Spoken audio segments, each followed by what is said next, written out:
My parents called it building character when they made me get a job at 16, while my siblings enjoyed their teenage years without responsibility. After a decade of working myself to exhaustion while funding the family's needs, I discovered financial records that revealed the shocking truth about where my money had really gone all these years.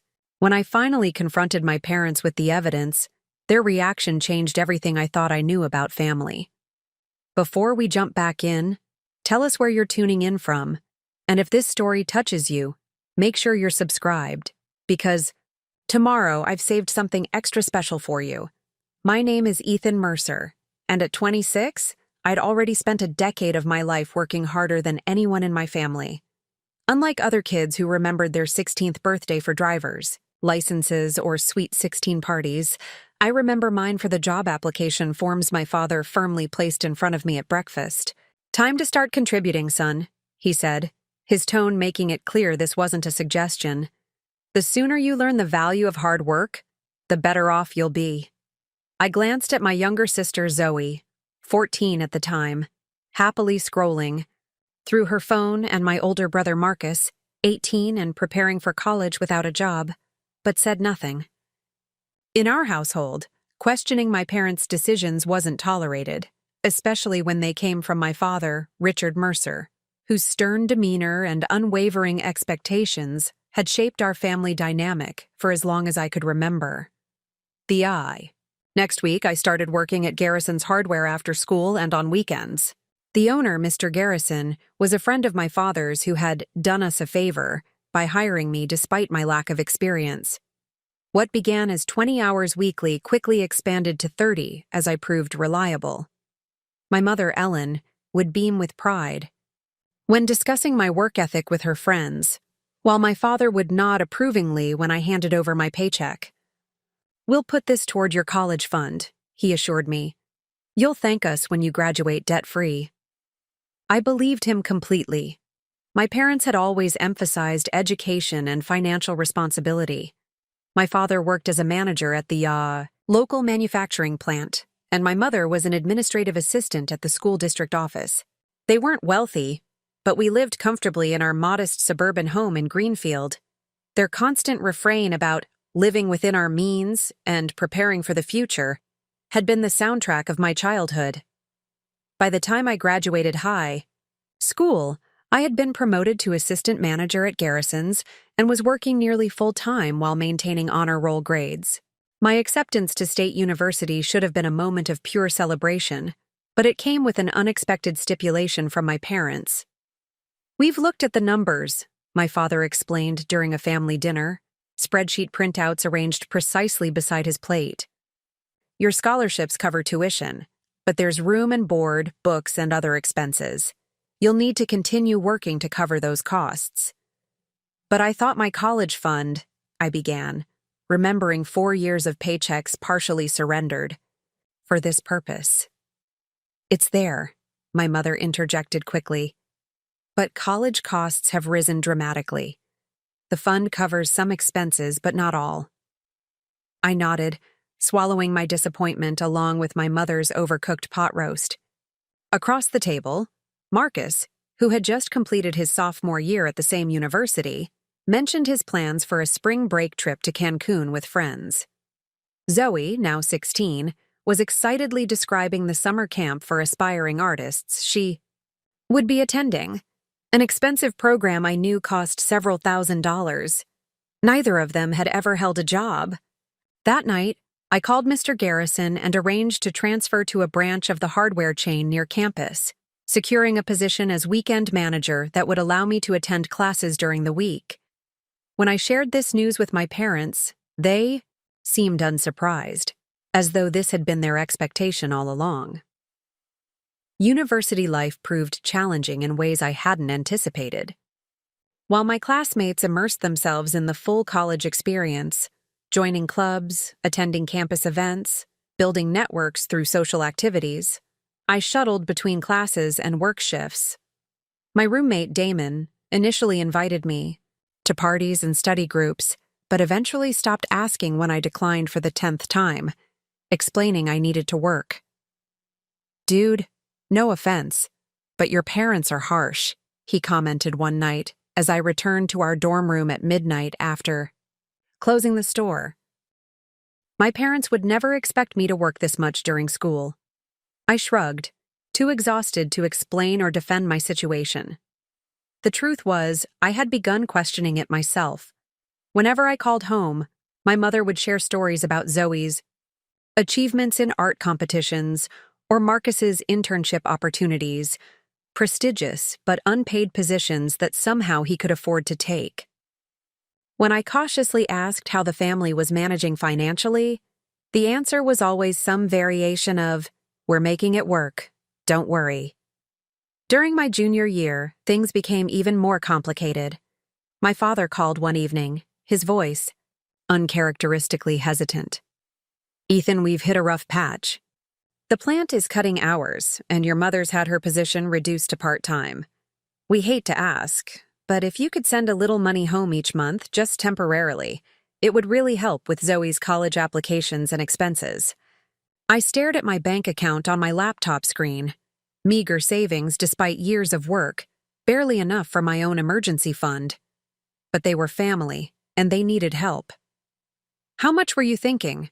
I asked, already calculating which meals I could skip and which textbooks I could avoid purchasing. "$500 a month would make a big difference," he replied, and my stomach dropped. It was nearly half my monthly income after paying for my room and board. "I'll figure it out," I promised, though I wasn't sure how. The temporary arrangement lasted through my senior year. I took on additional shifts, slept less, and watched my grades slip from A's to B's and occasional C's. I stopped going home for holidays, claiming work obligations, but actually picking up lucrative holiday shifts I couldn't afford to pass up. On rare calls home, I would hear about Zoe's college tours to prestigious art schools, and my parents' proud updates about Marcus landing a job at a top marketing firm in Chicago after graduation. When I asked if they still needed my financial support, given Marcus was now employed, my mother sounded offended. "Marcus needs to establish himself financially before he can help the family. He has student loans to pay off." The irony that I had worked specifically to avoid loans wasn't mentioned. Besides, Zoe's tuition deposits are due soon, and you know how expensive art school is. By graduation, I was exhausted physically and emotionally.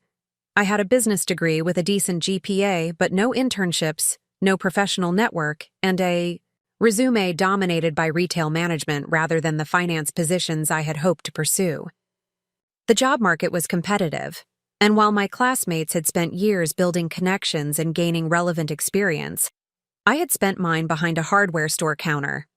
I accepted a position as an assistant manager at the regional headquarters of Garrison's Hardware, not my dream job, but it offered a reasonable salary and familiar work.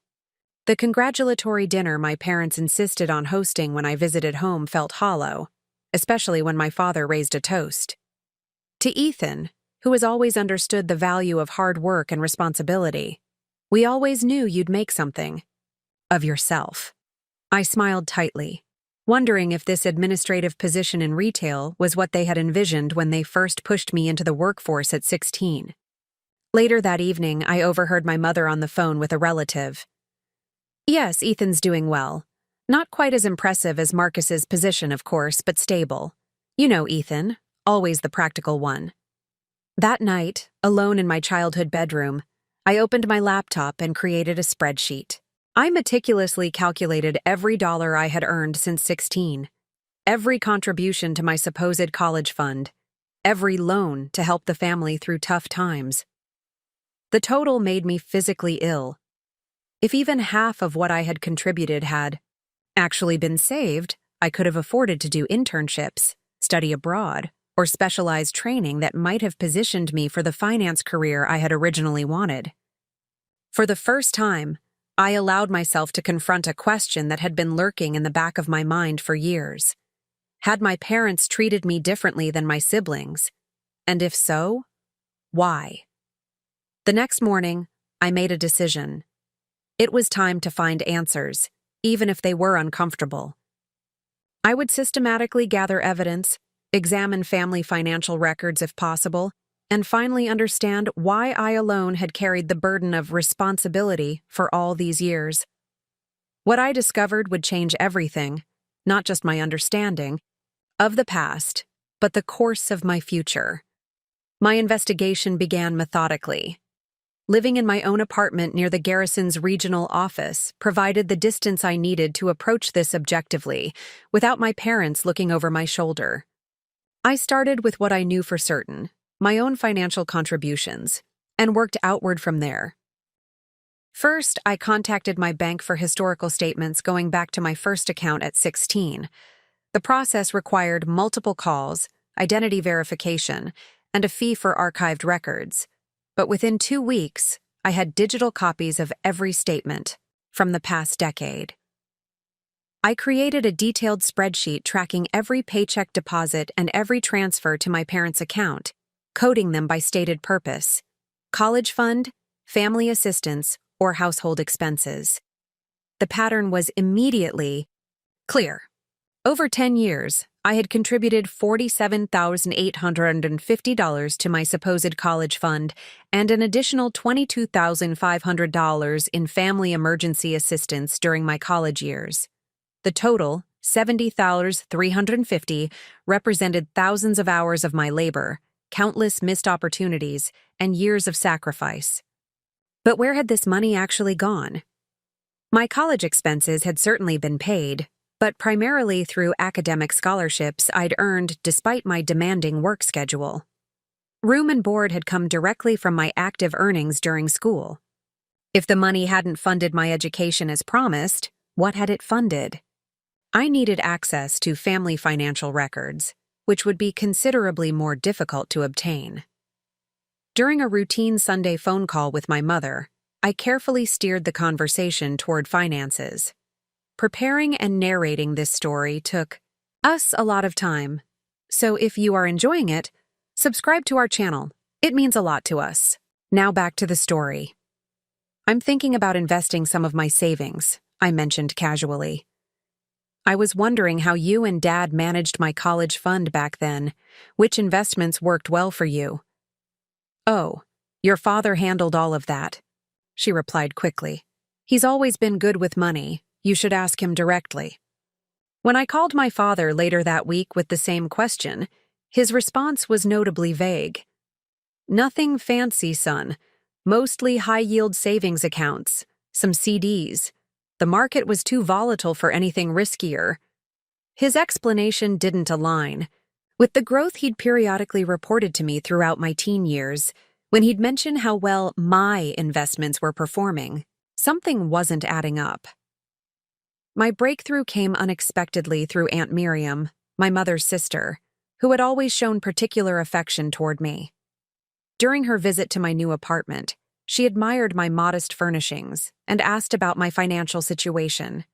I'm doing all right, I told her, still building savings after helping the family through those rough years. Aunt Miriam's brow furrowed. What rough years? I explained about my parents' reduced hours, the financial strain during my college, and the monthly support I'd sent home. Ethan, she said, placing her teacup down firmly. Your parents bought a vacation property in the mountains 3 years ago. They took me there last summer. It's not lavish, but it's certainly not the choice of a family in financial distress. The revelation hit me like a physical blow. 3 years ago, I had been sending $500 monthly from my meager college earnings, eating ramen noodles and working double shifts on weekends, believing my family was struggling to keep afloat. There's more, Aunt Miriam continued, seemingly having decided that total honesty was now necessary. Your parents funded Marcus's entire education at state. He didn't have scholarships like you did, and they've been paying for Zoe's art lessons. Since she was 12, private tutoring with renowned artists, exclusive summer programs. These aren't inexpensive commitments. My mind raced, recalculating everything I thought I understood about our family finances. If my parents could afford these expenses, why had I been working since 16? Why had I been sending money home? Why had I been told repeatedly about financial struggles that apparently didn't exist? I needed documentation. something beyond Aunt Miriam's revelations, which my parents could easily dismiss as misunderstandings. The opportunity came when my parents invited me to house sit while they took Zoe on a college tour to the Rhode Island School of Design. Another expensive trip I wasn't meant to question. The moment they left, I began a systematic search of my father's home office. In the filing cabinet, behind tax documents and insurance policies, I found a folder labeled Property. Inside were mortgage documents for a 2-bedroom cabin in the Blue Ridge Mountains, purchased 3 years earlier with a substantial down payment made just 1 month after my father had called asking for my financial help due to reduced hours at the plant.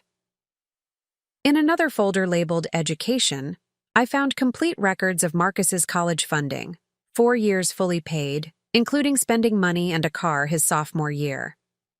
I also found documentation of Zoe's extensive art education, private lessons, summer intensives, international workshops in Florence and Paris. The total expenditures for my siblings' educational extras exceeded $120,000, significantly more than I had contributed to the family over the years. My hands trembled as I photographed these documents with my phone, creating an undeniable record of what appeared to be a systematic pattern of financial inequity. But the most damning evidence came from a folder simply labeled Ethan. Inside was a single bank statement for an account I had never seen before, an account in my name with my father listed as custodian. The statement showed an initial deposit 10 years ago of nearly $40,000, with regular additions corresponding exactly to the amounts I had contributed to my college fund during high school.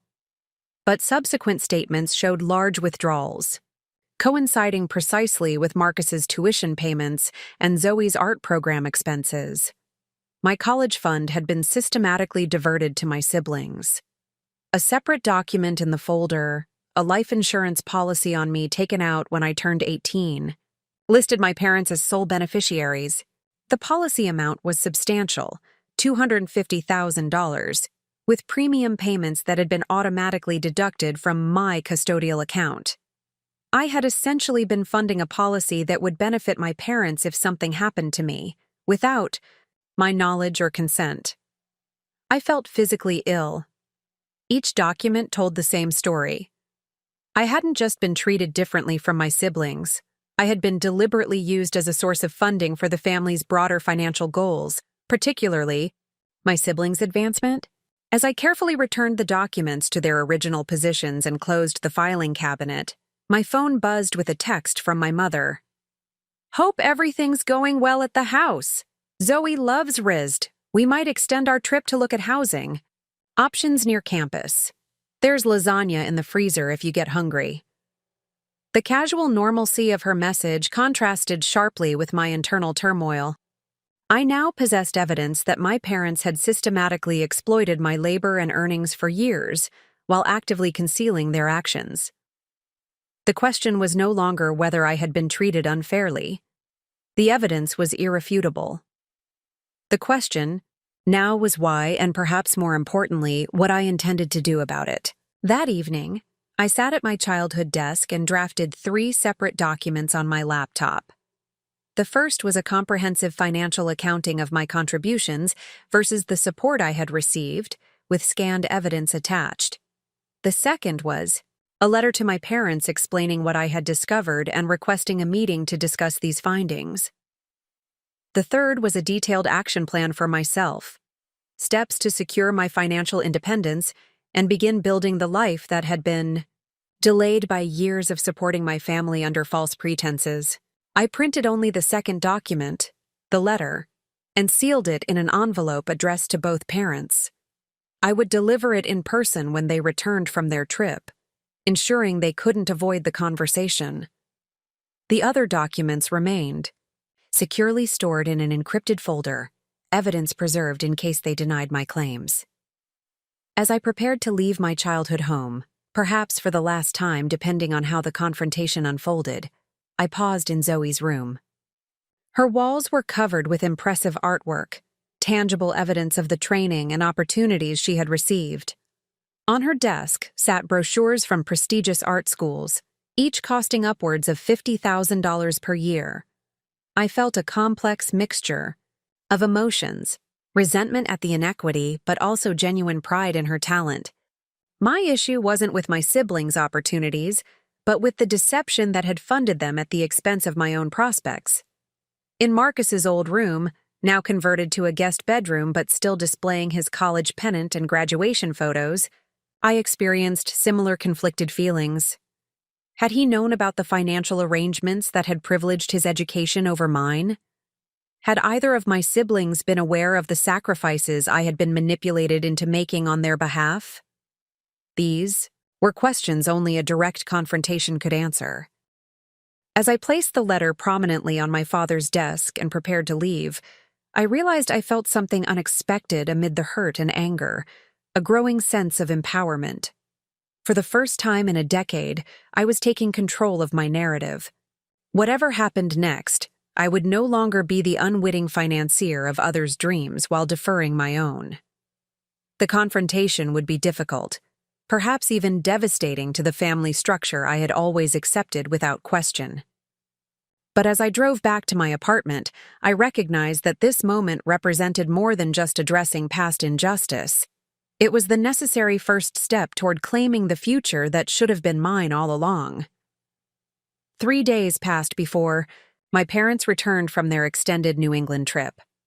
I received a series of cheerful texts from my mother with photos of Zoe posing on the RISD campus, and in front of elegant Boston brownstones they were considering for her off-campus housing options. Each message landed like a fresh revelation, further confirming the pattern I had uncovered. They were not only planning to fully fund Zoe's education at one of the most expensive art schools in the country, but also considering purchasing real estate to support it, all while the narrative of financial struggle had been used to extract support from me for years. I didn't respond to the texts beyond brief acknowledgments. I needed to conserve my emotional energy for the confrontation ahead.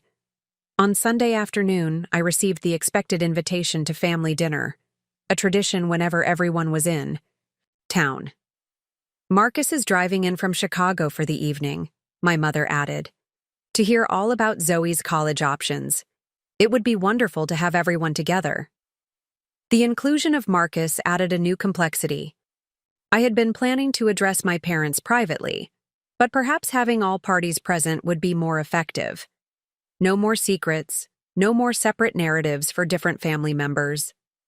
I arrived at precisely 6 o'clock, carrying a leather portfolio containing printed copies of my key evidence, enough to distribute if necessary.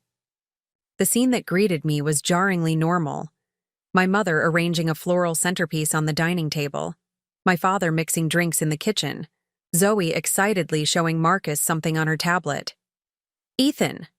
My mother embraced me with genuine warmth, which only intensified my confusion. How did she reconcile this apparent affection with years of financial manipulation? Perfect timing. Dinner's almost ready. Over appetizers, the conversation revolved entirely around Zoe's college prospects. My parents detailed the merits of each program they had visited, while Marcus offered connections to galleries in Chicago that might be useful for her future career. No one asked about my work or life, maintaining the family's unstated hierarchy of attention. "We're thinking of setting up a dedicated art studio for Zoe in the mountain cabin this summer," my father announced, "a place where she can develop her portfolio before school starts." The casual mention of the property they had purchased while I was sending them money from my meager college earnings was the catalyst I needed. "How long have you owned the mountain cabin, Dad?" I asked, my voice steady despite my racing pulse. A flicker of something, recognition, concern, crossed my father's face before he composed himself.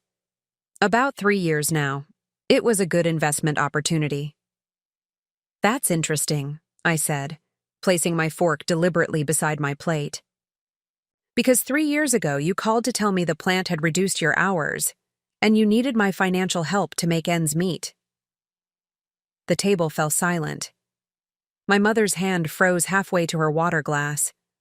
Marcus looked confused, while Zoe, suddenly became intensely interested in rearranging the food on her plate. That was a temporary situation, my father replied cautiously.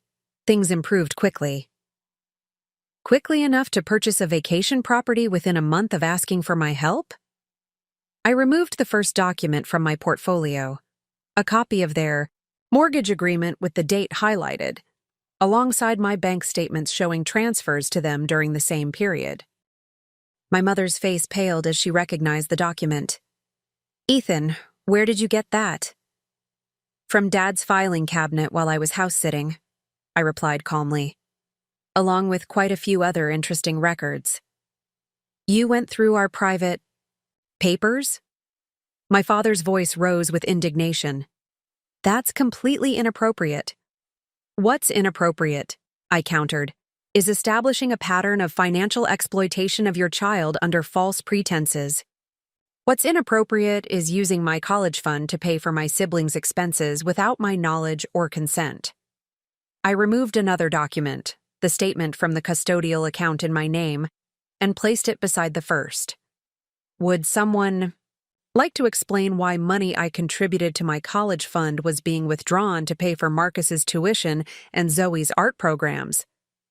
Marcus looked genuinely shocked. "What are you talking about? Mom and Dad paid for my school." "Yes, they did," I agreed, "with money that was supposedly being saved for my education. Money I earned working 30 hours a week throughout high school while maintaining honors grades. Money I was told would secure my future." The silence that followed was deafening. Zoe stared at our parents with growing horror as understanding dawned on her face. "Is this true?" she asked quietly. "Was Ethan paying for my art classes?" My mother attempted damage control. "It's not that simple, Zoe. Family finances are complicated. We've always pooled our resources to support whoever needed it most at the time." "That's interesting framing," I noted, "considering I'm the only family member who has been pooling resources since I was 16. Marcus has never contributed financially to the family, nor has Zoe. In fact, according to these documents, I've contributed over $70,000 to this family while working my way through college on scholarships I earned, despite having no time for extracurriculars because I was always working." My father shifted strategies from denial to justification. "You've always been the responsible one, Ethan. You had the capacity to handle work and school. Marcus struggled academically. He needed to focus on his studies. And Zoe has extraordinary talent that requires nurturing. We made decisions based on each of your individual needs and abilities." "No," I stated firmly. "You made decisions based on your perceptions of our worth and potential. You decided early on that I was valuable primarily as a source of labor and income, while Marcus and Zoe were worth investing in. You never gave me the opportunity to discover what I might have achieved with the same support you gave them." I turned to my siblings. "I want to be clear. I don't blame either of you. You didn't create this situation. But I need you to understand what's been happening." Marcus looked devastated. "I had no idea, Ethan. They always told me they were paying for school from their savings and investments. I would never have accepted if I'd known it was coming from your earnings." Zoe was openly crying now. "All those times you couldn't come to my art shows because you were working. I thought you didn't care about my art, but you were literally funding it while missing the chance to see it." The revelation seemed to hit her particularly hard. Recontextualizing our entire relationship, my mother tried a different approach. "Everything we did was for this family, Ethan. Yes, we made decisions about resource allocation that might seem unfair when isolated like this, but we were trying to maximize opportunities for all our children, based on their individual paths." "Then why the deception?" I asked simply. "If these were rational, justifiable decisions about resource allocation, why create elaborate fiction about financial struggles? Why tell me my money was going into my college fund when it was actually paying for Zoe's summer in Florence?" My father, recognizing the indefensibility of their position, shifted to minimization. "Perhaps we weren't entirely transparent about certain financial details. You lied, I interrupted, my voice firm but controlled. Systematically and repeatedly, for a decade. You exploited my work ethic and sense of responsibility. You manipulated me into funding family expenses under false pretenses. And most damaging of all, you robbed me of educational and career opportunities that could have significantly altered my life trajectory. I pulled out the final document, a comparison of my actual career path versus the opportunities I had been forced to decline due to work obligations and financial constraints. I turned down an internship at Goldman Sachs because I couldn't afford to work unpaid for a summer. That internship had a 70% conversion rate to full-time employment after graduation. I declined a semester abroad that would have given me international business experience because I needed to keep sending money home. I worked retail management throughout college instead of pursuing relevant experience in my field because it paid more immediately, even though it disadvantaged me in the job market after graduation. My voice remained steady, but I could feel the weight of lost opportunities as I enumerated them. These aren't hypothetical losses. These are specific, quantifiable setbacks to my professional development that directly resulted from the financial burden you placed on me. The silence that followed was profound.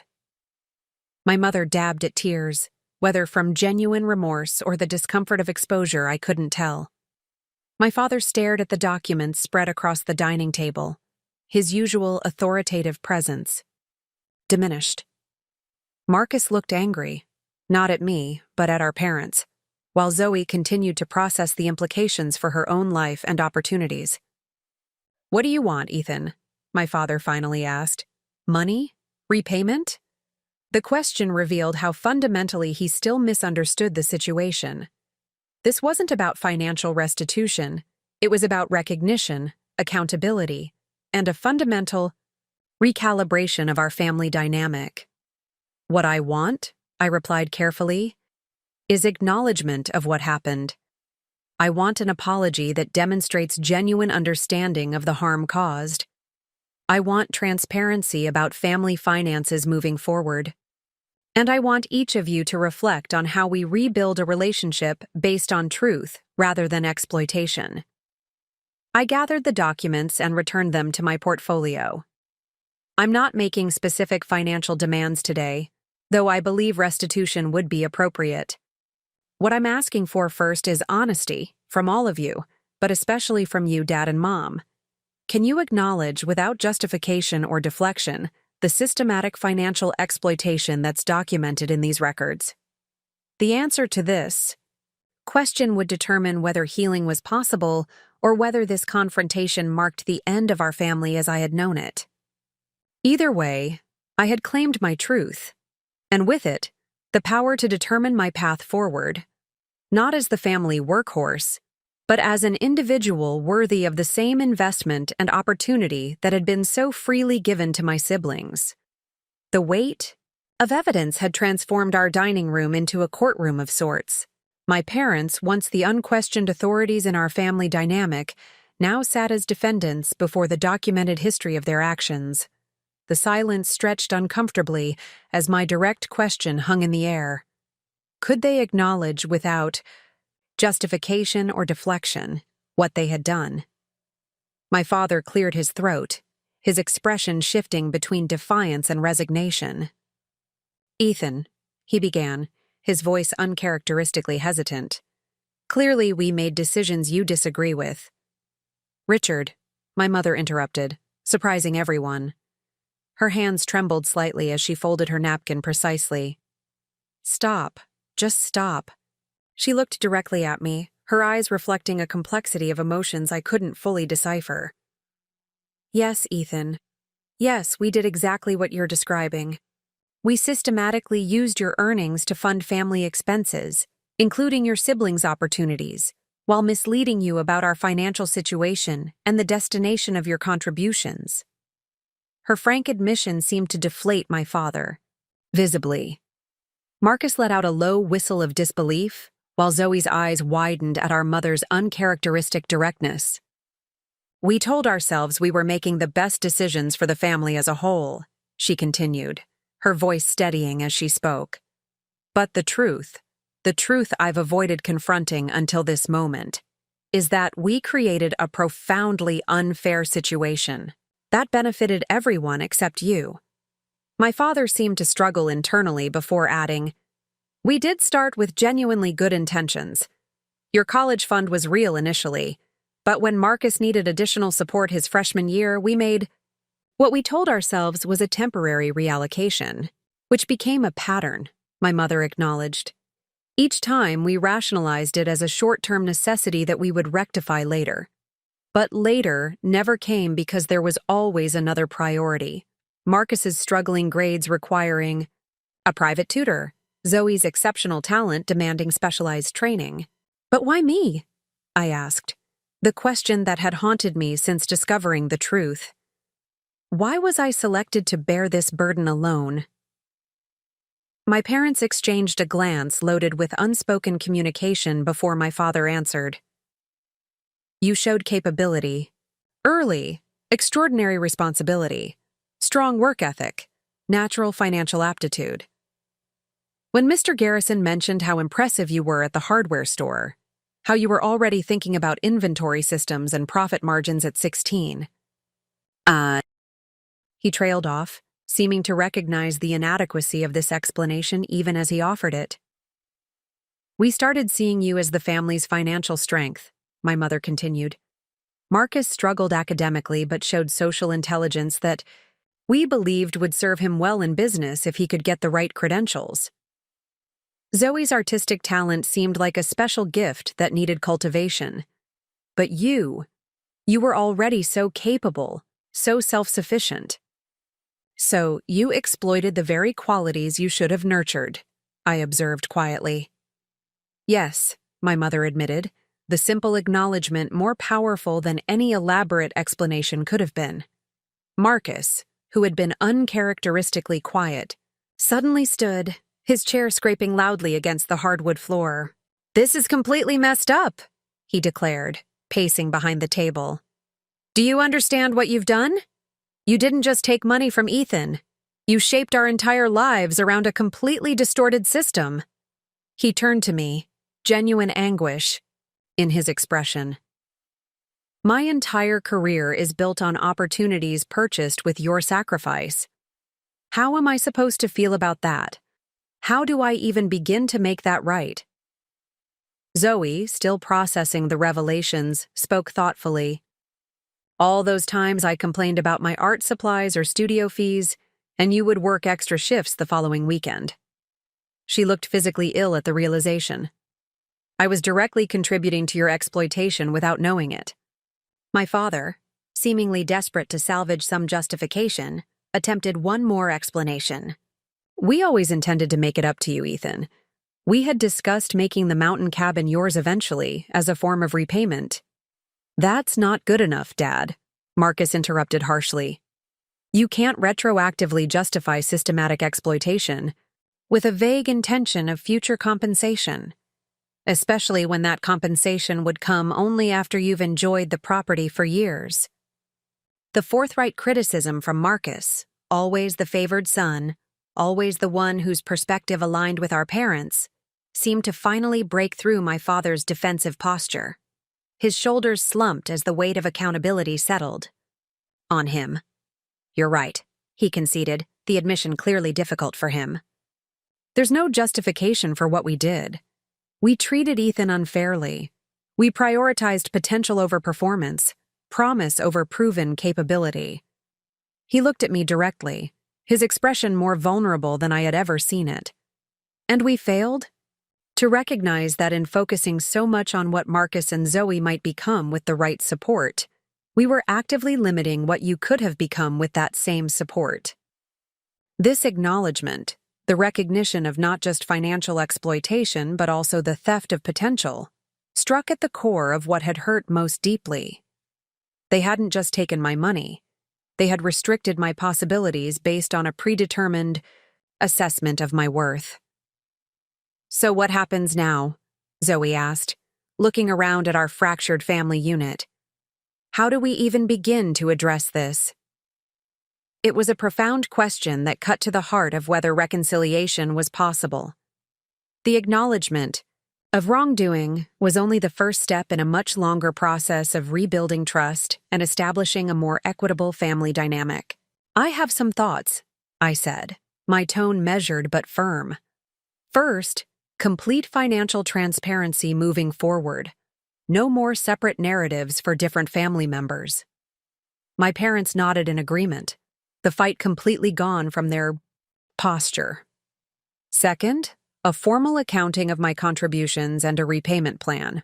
I'm not interested in destroying the family financially, but there needs to be material recognition of the imbalance.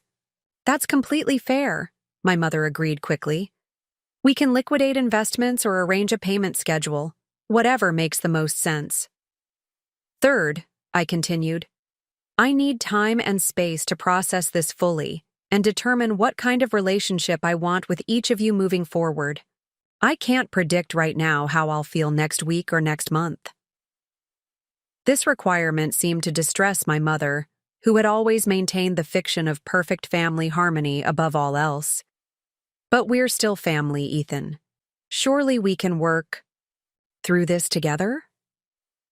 Being family is precisely why this betrayal cuts so deeply, I replied calmly. And using family as a reason to skip the difficult work of genuine reconciliation would just perpetuate the problem. I need time to determine what healthy boundaries look like for me now. Marcus, always quick to action, had been typing on his phone during this exchange. I've just transferred $10,000 to your account, Ethan, he announced. It's not nearly enough to address the full imbalance, but it's what I can do immediately.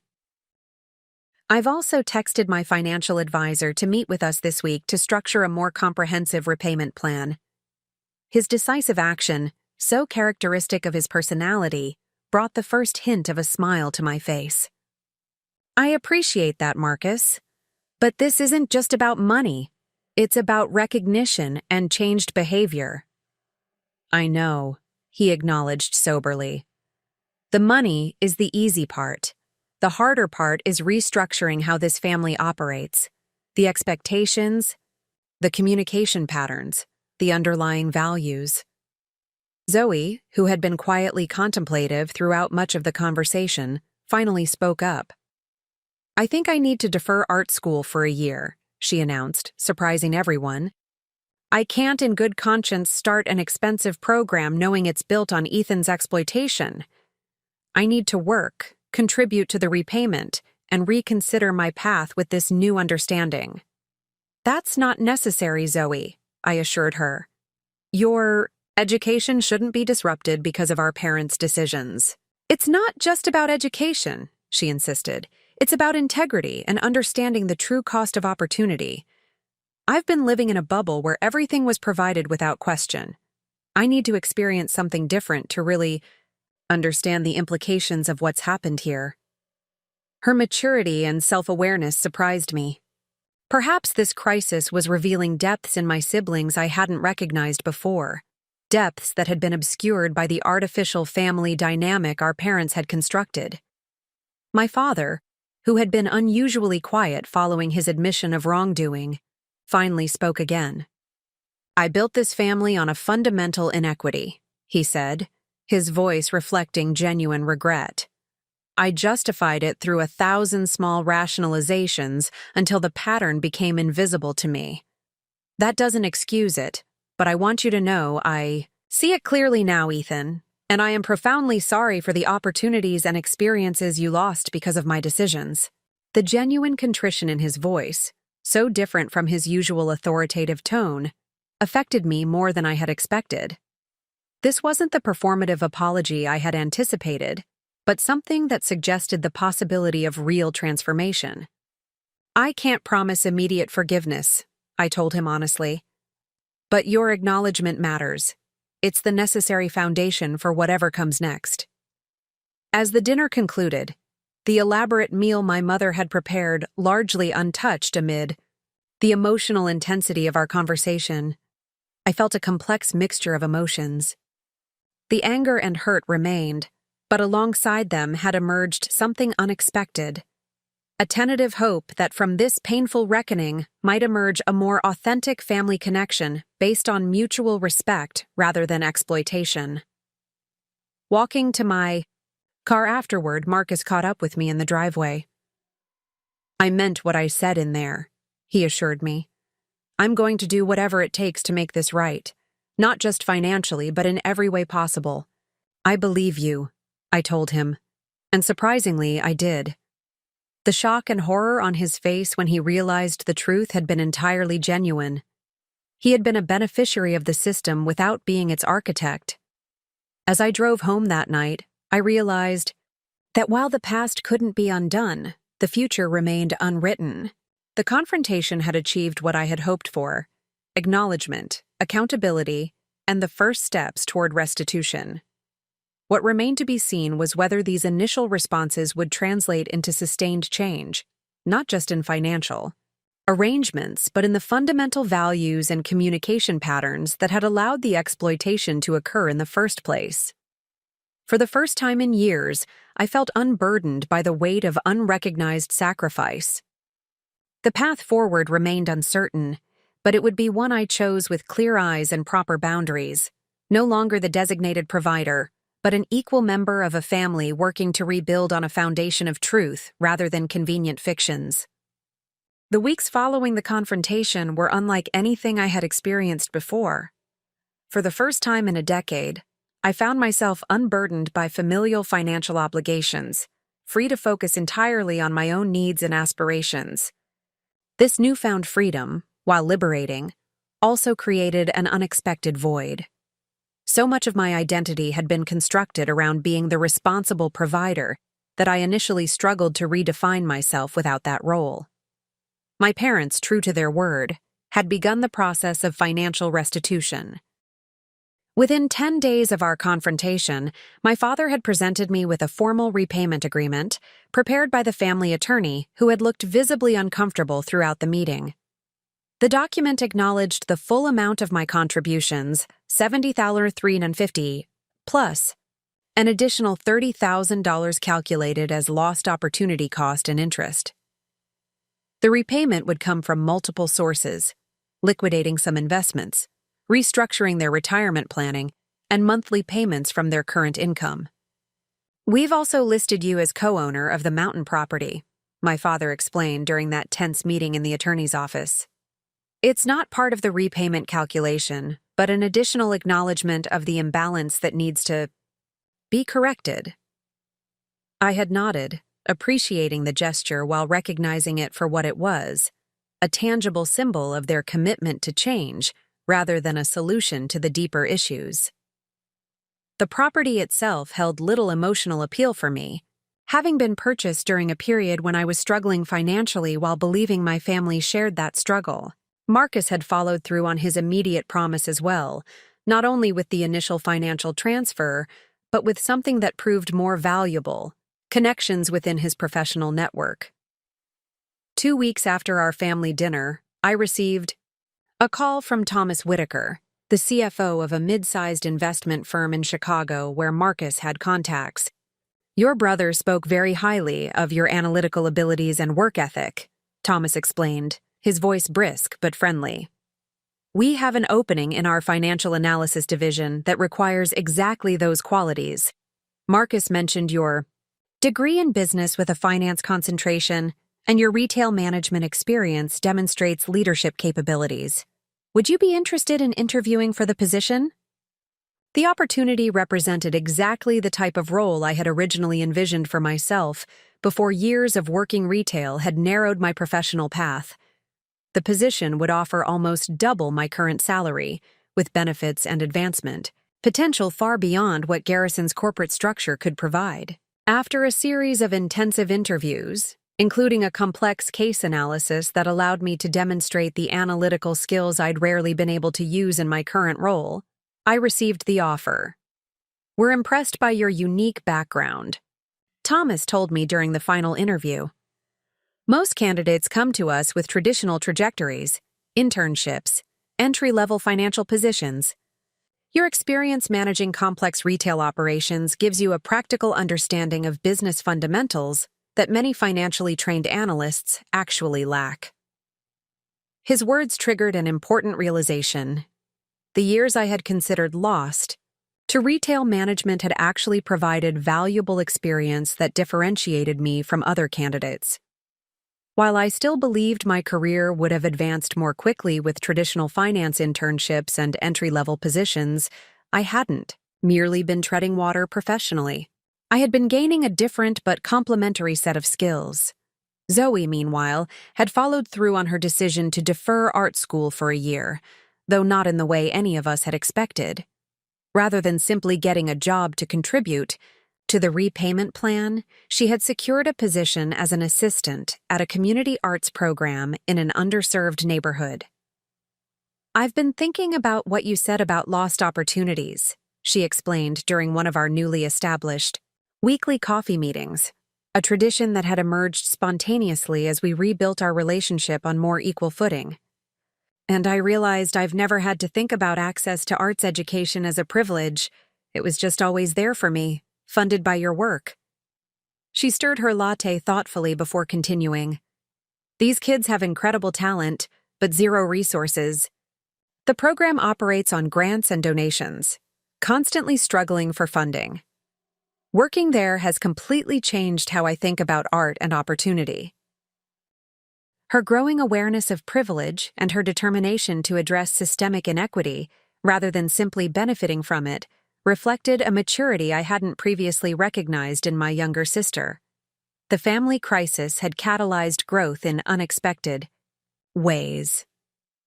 "I've also been talking with the director about establishing a scholarship program," she added, her eyes brightening with characteristic enthusiasm.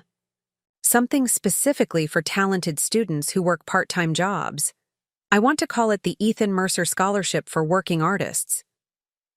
The gesture touched me deeply, not just the recognition, but the thoughtful alignment with my experience.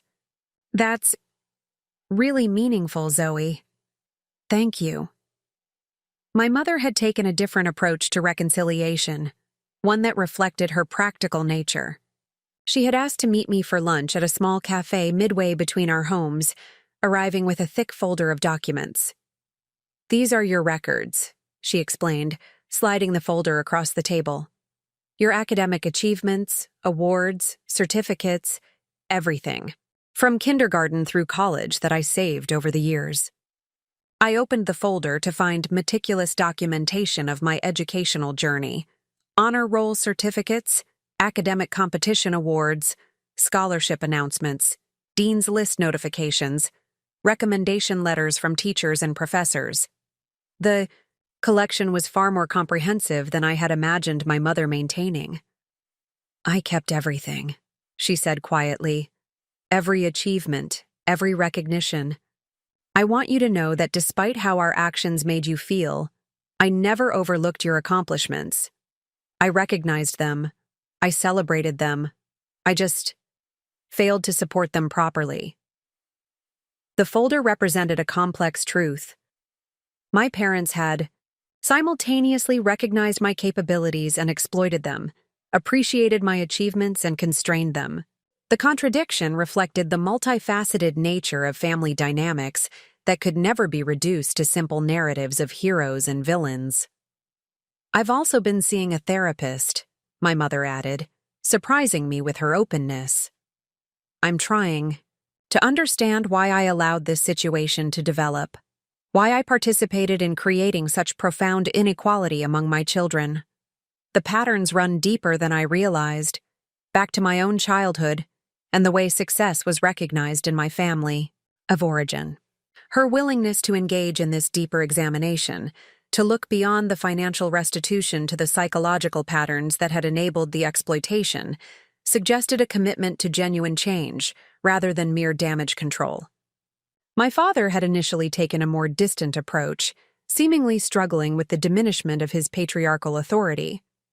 Our interactions had been limited to formal discussions about the repayment agreement and necessary logistics, but approximately a month after the confrontation, he asked if I would meet him at his office after hours. neutral territory where we might speak privately. I found him seated at his desk, uncharacteristically casual in just his shirt sleeves, his usually perfect posture slightly stooped. On the desk before him lay a single document, my first paycheck stub from Garrison's Hardware, dated exactly 10 years earlier. "I found this while going through some old records," he explained. "Your first official earnings, minimum wage, 20 hours. You gave me half of it for your college fund without question."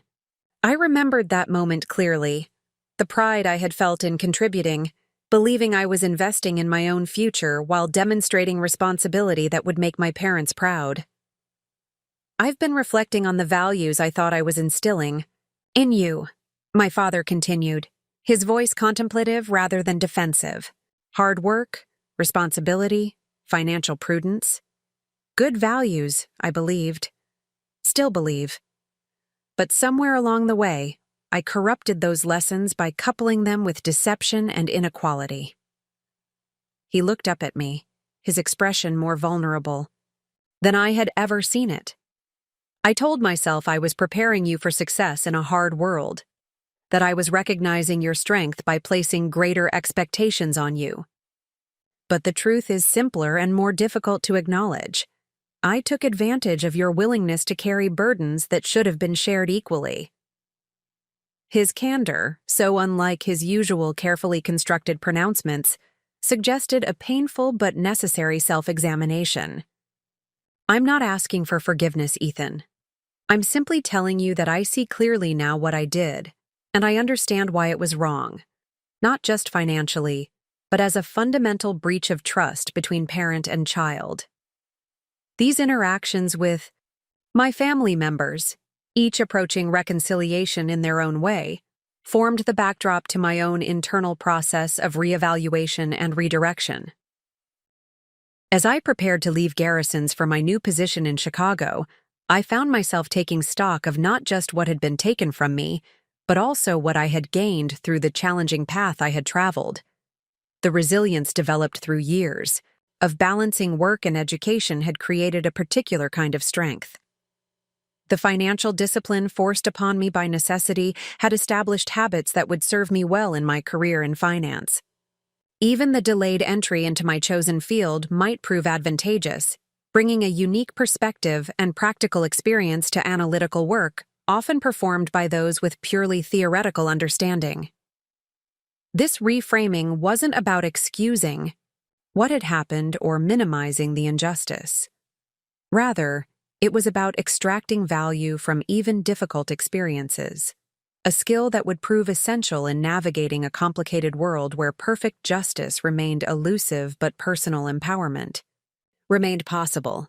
As I packed my apartment for the move to Chicago, I came across the spreadsheet I had created documenting my contributions over the years, the evidence that had initiated the confrontation and subsequent transformation. Looking at it now, I recognized it as more than just proof of exploitation. It was a testament to capability, endurance, and determination that would form the foundation of whatever I built next. The document represented both an ending and a beginning, the conclusion of a decade-long pattern of inequity and the commencement of a life directed by my own priorities rather than others' needs. Whatever happened next would be determined not by familial expectations or established patterns, but by my own choices, informed by hard-won wisdom about both human nature and my own capacity for resilience. The future I had once envisioned might be irrevocably altered, but the future I could now create held possibilities I had never permitted myself to imagine. Possibilities born not despite the challenges I had faced, but because of the strength those challenges had helped me discover. Chicago greeted me with its characteristic blend of Midwestern practicality and world-class ambition. The city's architectural skyline, a testament to innovation rising from the ashes of historical devastation, seemed a fitting backdrop for my own rebuilding process. As I settled into my downtown apartment, considerably more spacious than my previous living situation despite the higher real estate values, I felt the strange weightlessness of a fresh start.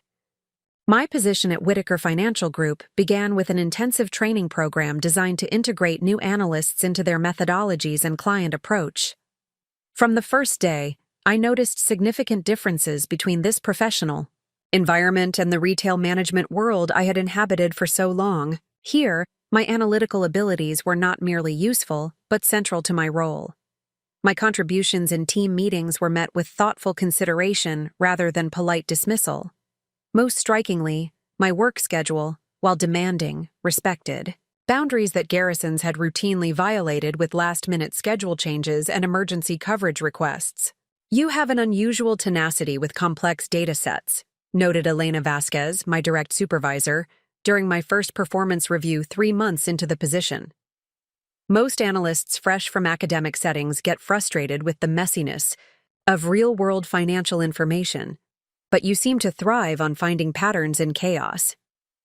"Retail management isn't as different from financial analysis as people might think," I explained. "Both involve identifying patterns in seemingly disconnected data points and making projections based on limited information. I spent years optimizing inventory systems and staffing allocations with inadequate tools and incomplete data." Elena nodded thoughtfully. "That explains your comfort with ambiguity. It's a valuable skill set, particularly for the Westbrook account you've been assigned to. Their financial structure is unconventional." The Westbrook Group, a family-owned manufacturing conglomerate, had been with Whitaker for 3 generations, but was notoriously difficult to advise due to their complex ownership structure and interdependent business units. The account had been reassigned to me after 2 previous analysts had struggled to provide coherent analysis of their financial position. As I delved into the Westbrook files, I recognized patterns eerily familiar from my own family experience. Financial resources flowing unevenly between business units with little transparent accounting, preferential resource allocation to certain divisions regardless of performance metrics, and a decision-making process that seemed driven more by emotional attachments than objective assessment. During a late evening of analysis, I had a sudden realization that transformed my approach.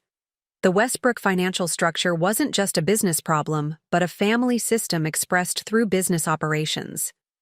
By shifting my analytical framework to incorporate this understanding, I developed a presentation that addressed both the quantitative financial inefficiencies and the qualitative family dynamics underlying them. "This is remarkable," Thomas Whitaker commented after my presentation to the senior advisory team. "You've identified patterns that have eluded our analysis for years. More importantly, you've framed them in a way that acknowledges the family factors without alienating the client." The success with the Westbrook account accelerated my integration into the firm and led to my unexpected specialization in family business advising, a niche that perfectly leveraged both my financial training and my hard-won understanding of complex family financial dynamics. What had been a painful personal history was transforming into professional insight that clients found uniquely valuable. Meanwhile, my relationship with my own family continued its careful reconstruction. Marcus and I established a weekly video call that evolved from slightly awkward check-ins to substantive conversations about our respective careers, our evolving understanding of our family history, and occasionally, tentative discussions about the future. "The firm's expanding its digital marketing division," he mentioned during one such call 6 months into my Chicago residence. "We're looking at implementing financial tracking systems that would benefit from someone with your analytical background. If you ever want to explore opportunities back in Greenfield, I could make introductions." The offer was well-intentioned, but revealed a lingering misunderstanding. "I appreciate that, Marcus, but I'm not looking to return to Greenfield," I explained. This move wasn't just about career advancement. It was about establishing independence and building a life defined by my own choices rather than family patterns. His expression reflected momentary disappointment before shifting to understanding. "That makes sense. I should have realized that. It's just, the family feels incomplete with you so far away." "Distance has actually been healthy for redefining how we relate to each other," I pointed out. When I lived closer, it was too easy to fall back into established roles and expectations. Here, we're forced to create new patterns of interaction. Our conversation shifted to his own evolving perspective on family dynamics. Marcus had begun therapy as well, working through complex feelings about his role as the unwitting beneficiary of an unjust system. The hardest part is accepting that advantages I thought I'd earned were actually purchased with your sacrifice, he admitted.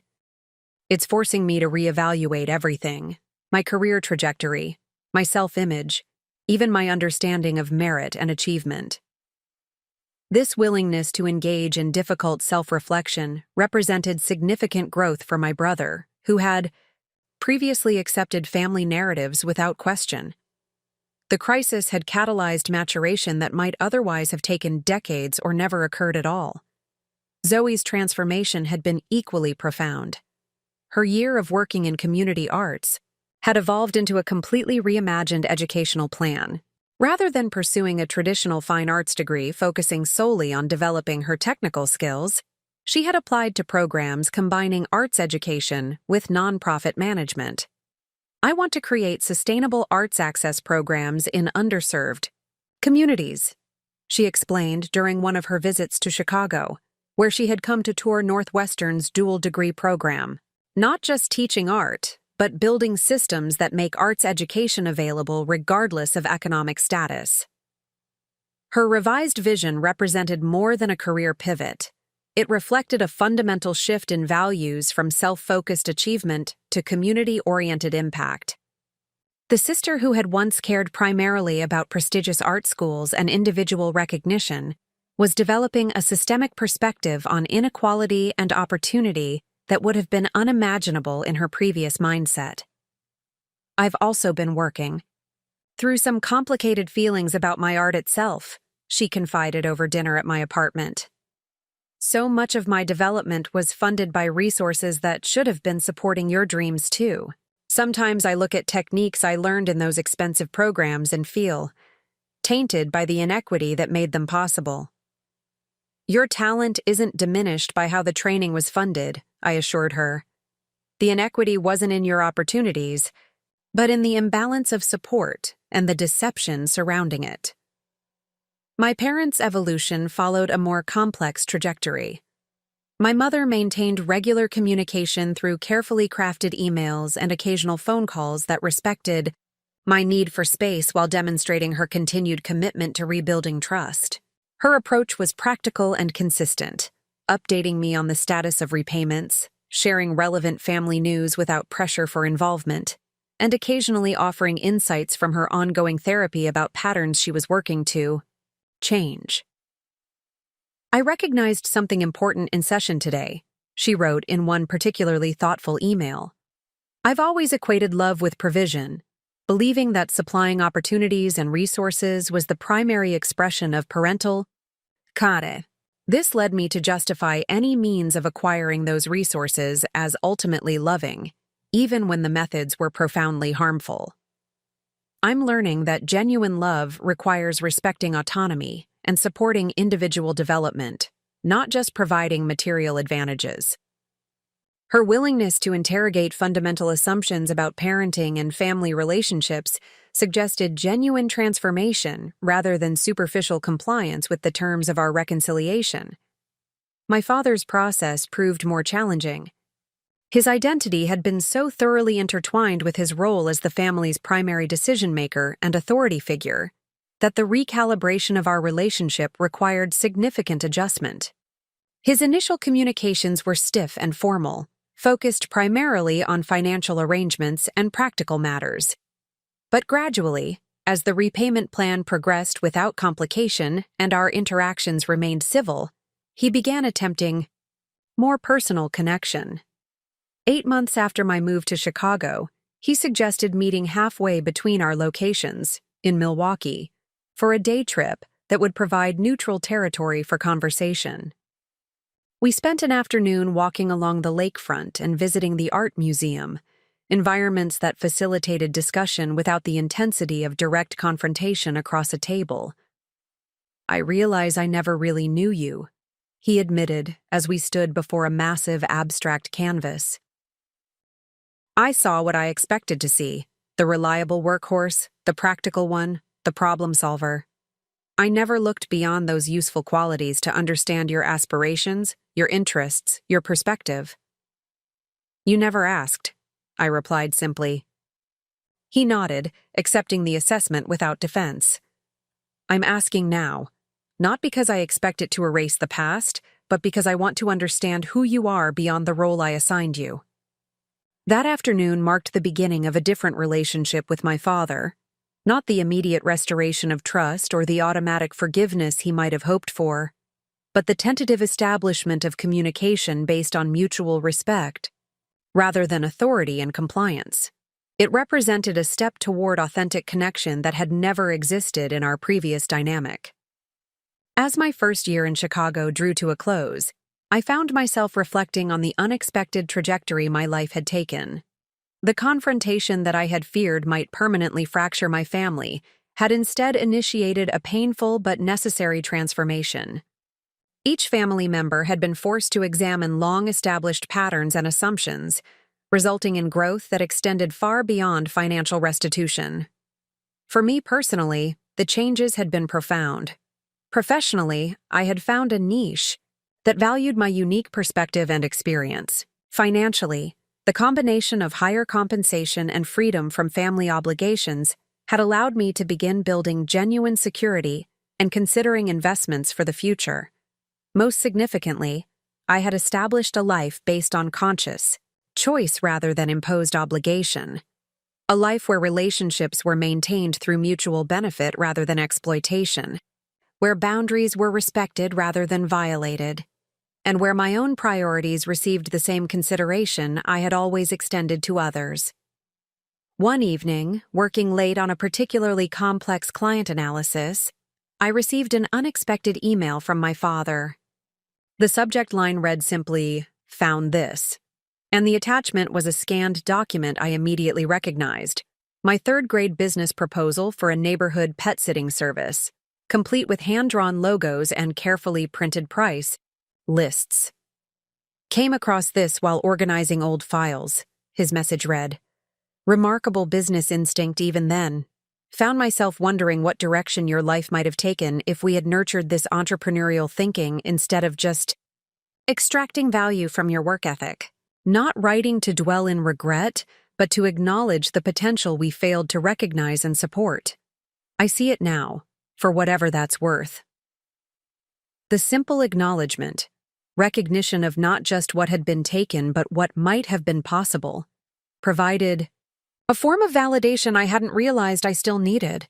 The past couldn't be rewritten, the lost opportunities couldn't be reclaimed, but they could be properly mourned and acknowledged as genuine losses rather than dismissed as inevitable sacrifices. I saved the file to my personal archives and returned to my client work with renewed focus. The document represented both what had been lost and what remained possible, an early indication of capabilities that, while delayed in their full expression, remained available for development. The path ahead would be one of my own design, informed by difficult experience but not defined by it, building on new foundations of clarity, autonomy, and authentic purpose. 18 months into my Chicago career, Whitaker Financial Group underwent a significant restructuring following the acquisition of a smaller regional firm. As departments merged and responsibilities shifted, I found myself appointed to lead the newly created Family Business Advisory Division, a promotion that recognized my unique expertise in navigating the complex intersection of family dynamics and financial strategy. Your background gives you insight that traditionally trained analysts simply don't possess, Thomas explained during the meeting where he offered me the position. You understand intuitively that family businesses aren't just about balance sheets and profit margins. They're about legacy, identity, and often unspoken emotional contracts between family members. The promotion came with substantial benefits: a corner office overlooking the Chicago River, a significant salary increase, and a small team of junior analysts to mentor. More meaningful than these material advantages was the professional validation, recognition, that my unconventional path had created value, rather than merely delayed my progress. My first major initiative in the new role was developing a comprehensive assessment framework specifically designed for family businesses. Traditional financial analysis often failed to capture the unique challenges these organizations faced: succession planning complicated by familial relationships, resource allocation influenced by emotional factors, and decision-making processes shaped by intergenerational dynamics. The Mercer Family Business Sustainability Index, as we eventually named it, integrated quantitative financial metrics with qualitative assessment of family governance structures, communication patterns, and long-term legacy planning. The framework quickly became a signature offering that differentiated Whitaker from competitors who approached family businesses with conventional corporate advisory methods. During the development process, I drew heavily on my personal experience while maintaining professional objectivity. The patterns I had observed in my own family, unequal treatment of siblings, lack of transparent communication about resources, and decisions made based on perceived potential rather than demonstrated capability, provided insight into dysfunctional systems that could undermine even financially sound family enterprises. This section on equitable opportunity structures is particularly insightful, noted Elena during a review of the framework. Most advisors focus exclusively on equality in ownership or compensation, but you've identified something more subtle: how family businesses distribute developmental resources and opportunities that ultimately determine who can succeed within the enterprise. Unequal investment in human capital creates systemic advantages and disadvantages that financial distributions alone can't address, I explained, thinking of my own truncated educational opportunities compared to my siblings' extensive development. It's often invisible to the family members making these decisions because they rationalize each individual choice rather than recognizing the cumulative pattern. As the framework gained traction with clients and attention within the industry, I was invited to speak at a prestigious financial conference focused on generational wealth transfer, my first significant professional presentation outside the firm. Preparing for this opportunity, I struggled with how much of my personal narrative to incorporate into my professional expertise. After considerable reflection, I decided to open my presentation with a carefully framed personal disclosure. My insights into family business dynamics weren't initially developed in business school or consulting engagements. They emerged from my experience as the financially responsible member of a family where resources and opportunities were distributed unequally. This background gives me a unique perspective on how family systems operate, both their potential strengths and their potential dysfunctions. This strategic vulnerability proved remarkably effective. Rather than diminishing my professional credibility, it enhanced it, demonstrating authentic understanding of the emotional complexities that technical advisors often overlooked. Conference attendees sought me out afterward, many sharing their own experiences with family business dynamics from both owner and non-owner perspectives. Among those who approached me following the presentation was Eleanor Garrison, the current CEO of Garrison's Hardware, the regional chain where I had begun working at 16. She had assumed leadership following her father's retirement, transforming the traditional hardware business into a rapidly expanding home improvement retailer with innovative digital integration. Your presentation resonated deeply with challenges we're currently facing, she explained over coffee the following day. We've grown from a family-owned regional chain to a company with outside investors and professional management, but we're struggling with the transition. The family board members and professional executives seem to speak different languages. Our conversation revealed a situation common in evolving family enterprises. Second- and third-generation family members maintained ownership control but lacked operational experience, while professional managers possessed expertise but felt constrained by family decision-making processes that prioritized tradition over innovation. The resulting tensions threatened both the company's cultural identity and its competitive position. We need someone who understands both worlds, Eleanor concluded, someone who can translate between family values and business necessities. I believe you have that rare perspective. Her subsequent offer was unexpected and compelling. A position as Strategic Advisory Director, reporting directly to her as CEO, with responsibility for facilitating communication between family leadership and professional management, while developing long-term strategy that honored the company's heritage, while embracing necessary evolution. The opportunity presented a fascinating circle, returning to the company where I had begun my working life, but in a capacity that recognized and utilized my full capabilities, rather than merely extracting labor. It also offered something my current position couldn't: direct implementation of strategies rather than merely advising from the outside. After careful consideration and negotiation of terms that included equity participation and board observer status, I accepted the position. The decision wasn't about returning to familiar territory, but about applying my hard-won insights in an environment where they could create tangible impact. Before relocating back to the Midwest, I invited my family to Chicago for a dinner celebrating both my new position and the official completion of my parents' financial restitution. The repayment process had concluded 3 months earlier, slightly ahead of schedule due to my father's determination to fulfill the obligation completely. The gathering held a different energy than our previous family interactions. We met not in anyone's home territory, but in a private dining room at a restaurant overlooking the Chicago skyline, neutral ground that symbolized our new relationship, dynamic based on mutual respect rather than hierarchical authority. Zoe arrived first, now in her second year of a dual-degree program in arts administration and nonprofit management. Her evolution continued to impress me.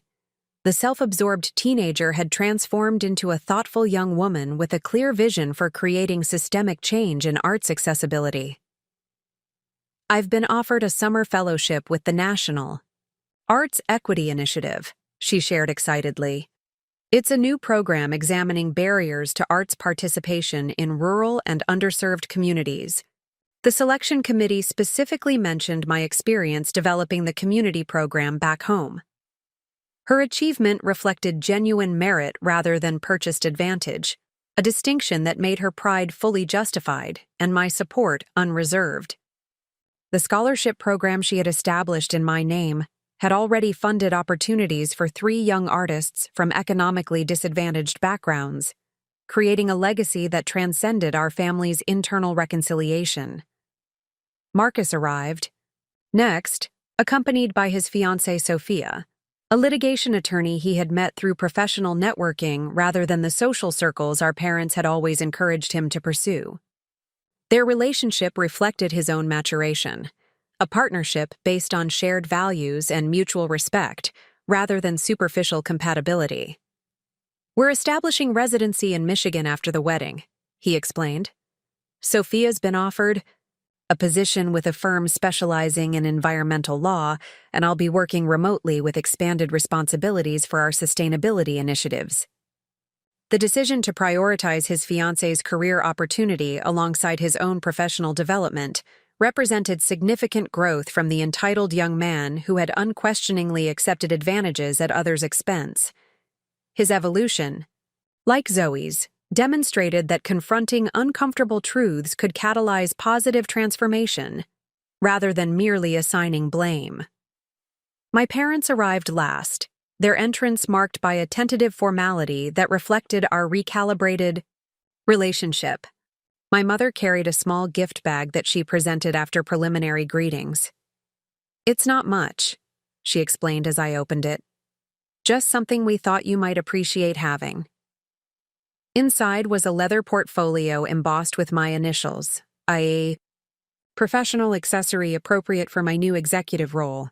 The thoughtfulness of the gift, aligned with my current circumstances rather than their assumptions about my needs, demonstrated their efforts to see me as I actually was rather than as they had previously defined me. "Thank you," I said sincerely. "It's perfect for board presentations." As we settled into dinner, my father raised his glass in a toast. "To Ethan," whose determination and integrity have created a path entirely his own, and to new beginnings for all of us. The simple acknowledgement, recognition of my autonomous achievement rather than reflection of his direction, represented a fundamental shift in our relationship dynamic. The father who had once seen my capabilities primarily as resources to be harvested now recognized them as the foundation for independent accomplishment, worthy of genuine respect. Throughout the evening, our conversation reflected this evolved understanding. My parents inquired about my new position with authentic interest rather than calculation of how it might benefit the family. They shared updates about their own activities, my father's transition to part-time consulting, my mother's volunteer work with a literacy program, without implied expectations for my involvement. Most significantly, they listened when I spoke, engaging with my perspectives rather than simply waiting for opportunities to assert their own. As the evening concluded, my mother embraced me with uncharacteristic emotion. "I'm so proud of the man you've become," she said quietly. "Not because of your professional success, but because of the integrity with which you've navigated everything, including our failures as parents." Her words acknowledged something essential, that my character had developed not because of their guidance, but often despite their treatment. This recognition, though painful in its implications, represented truth rather than comfortable fiction, the necessary foundation for authentic relationship. Returning to my apartment after dinner, I reflected on the journey that had brought me to this juncture. The confrontation that had initially seemed like an ending had instead initiated a beginning, not just for me but for each family member. By disrupting established patterns and forcing acknowledgement of long-hidden truths, it had created space for authentic growth and recalibrated relationships based on mutual respect rather than exploitation. My new position with Garrisons represented not a circular return, but a spiral progression, returning to origins but at a higher level of development and understanding. The hardware store that had once represented limitation and obligation now offered a platform for implementing the insights I had gained through both professional training and personal experience. As I packed for the transition back to the Midwest, I came across the spreadsheet that had started everything, my documentation of contributions and inequities that had catalyzed the confrontation. What had once been evidence of exploitation now served as a reminder of resilience, a testament to capability that had persisted despite systematic disadvantage. The document represented both where I had been and how far I had traveled, from the teenager working 30 hours weekly while maintaining honors grades to the executive with specialized expertise in navigating complex family business dynamics. The path had not been the one I would have chosen, but it had led to insights and opportunities that a more conventional trajectory might never have provided. Perhaps most importantly, I had discovered agency in circumstances that had initially seemed defined by obligation. By confronting uncomfortable truths, establishing appropriate boundaries, and redirecting my capabilities towards self-determined goals, I had transformed exploitation into empowerment, not by erasing the past, but by extracting its lessons and applying them toward a future of my own design. The journey ahead would bring its own challenges and opportunities, but I would face them with hard-won wisdom about both human nature and my own capacity for resilience. Whatever direction my path might take, it would be determined not by others' expectations or established patterns, but by my own discernment, informed by experience, but not constrained by it, building forward toward possibilities limited only by my own evolving vision. My return to Garrisons Hardware as strategic advisory director generated considerable industry attention. Trade publications ran profiles with headlines like "From Stockboy to Executive Suite" and "Full Circle, Former Employee Returns to Transform Family Business." While these narratives captured the surface-level symmetry of my career path, they missed the deeper significance of the transition. This wasn't simply a story of professional advancement or triumphant return. It represented the conscious reclamation of a relationship on entirely new terms. The company that had once utilized my labor under conditions I couldn't negotiate now sought my expertise under terms I helped define. The power dynamic had fundamentally shifted, not through confrontation or resentment, but through the development of capabilities that created mutual value.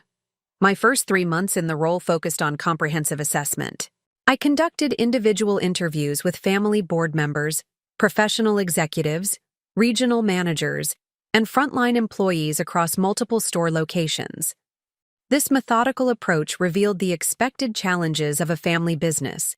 In transition, communication barriers between family leadership and professional management, tension between traditional operations and necessary innovation, confusion about decision-making authority, but also uncovered unexpected strengths. Despite the organizational complexity, there's remarkable consistency in how employees describe the company's core values. I noted during my preliminary report to Eleanor and the executive team. Terms like practical knowledge, community, connection, and customer empowerment emerged repeatedly across all organizational levels. That shared understanding provides a solid foundation for evolution. Eleanor nodded thoughtfully. My grandfather established those principles when he opened the first store, and my father reinforced them throughout the expansion. But translating values developed for small-town hardware stores to our current scale and competitive environment has proven challenging. This tension, maintaining authentic core values while adapting operational expressions to changing market conditions, became the central focus of our strategic initiative. Rather than positioning tradition and innovation as competing forces, we developed a framework that identified enduring principles and distinguished them from the specific practices through which they had historically been expressed. The commitment to practical knowledge isn't about having staff who can explain how to repair a specific model of lawnmower, I explained during a pivotal board presentation. It's about empowering customers with information relevant to their needs. That principle can be expressed through in-store experts, certainly, but also through digital content, virtual consultation, or instructional workshops. This reframing helped bridge the gap between family directors concerned about preserving the company's heritage and professional managers focused on necessary adaptation. By distinguishing between unchanging values and evolving methods, we created space for innovation that strengthened rather than diluted the organization's authentic identity. The implementation process required significant structural changes. We established a values council comprising both family and non-family stakeholders to evaluate strategic initiatives against core principles. We redesigned the regional management structure to balance local community connection with enterprise-wide efficiency. Most significantly, we developed a comprehensive digital strategy that extended traditional in-store expertise to multiple platforms and touchpoints. The goal isn't to become a different company, I emphasized repeatedly during implementation. It's to remain authentically ourselves in a changing marketplace. 6 months into the transformation initiative, we began seeing measurable results. Customer engagement metrics showed improved satisfaction across both traditional and digital channels. Employee retention increased particularly among experienced staff concerned about cultural shifts, and financial performance demonstrated growing market share in key regions despite aggressive competition from national chains. You've accomplished something remarkable, Eleanor commented during a quarterly review session. You've helped us adapt without abandoning our identity, something previous consultants never quite managed.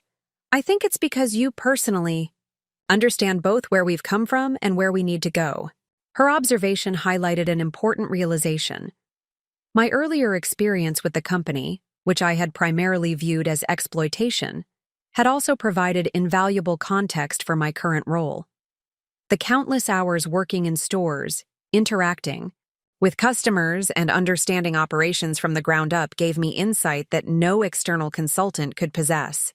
My history with Garrisons, complex and sometimes painful as it was, had become an unexpected asset.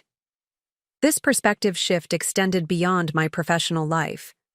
As I established myself in my new role and location, I found my relationship with my family continuing to evolve in unexpected ways.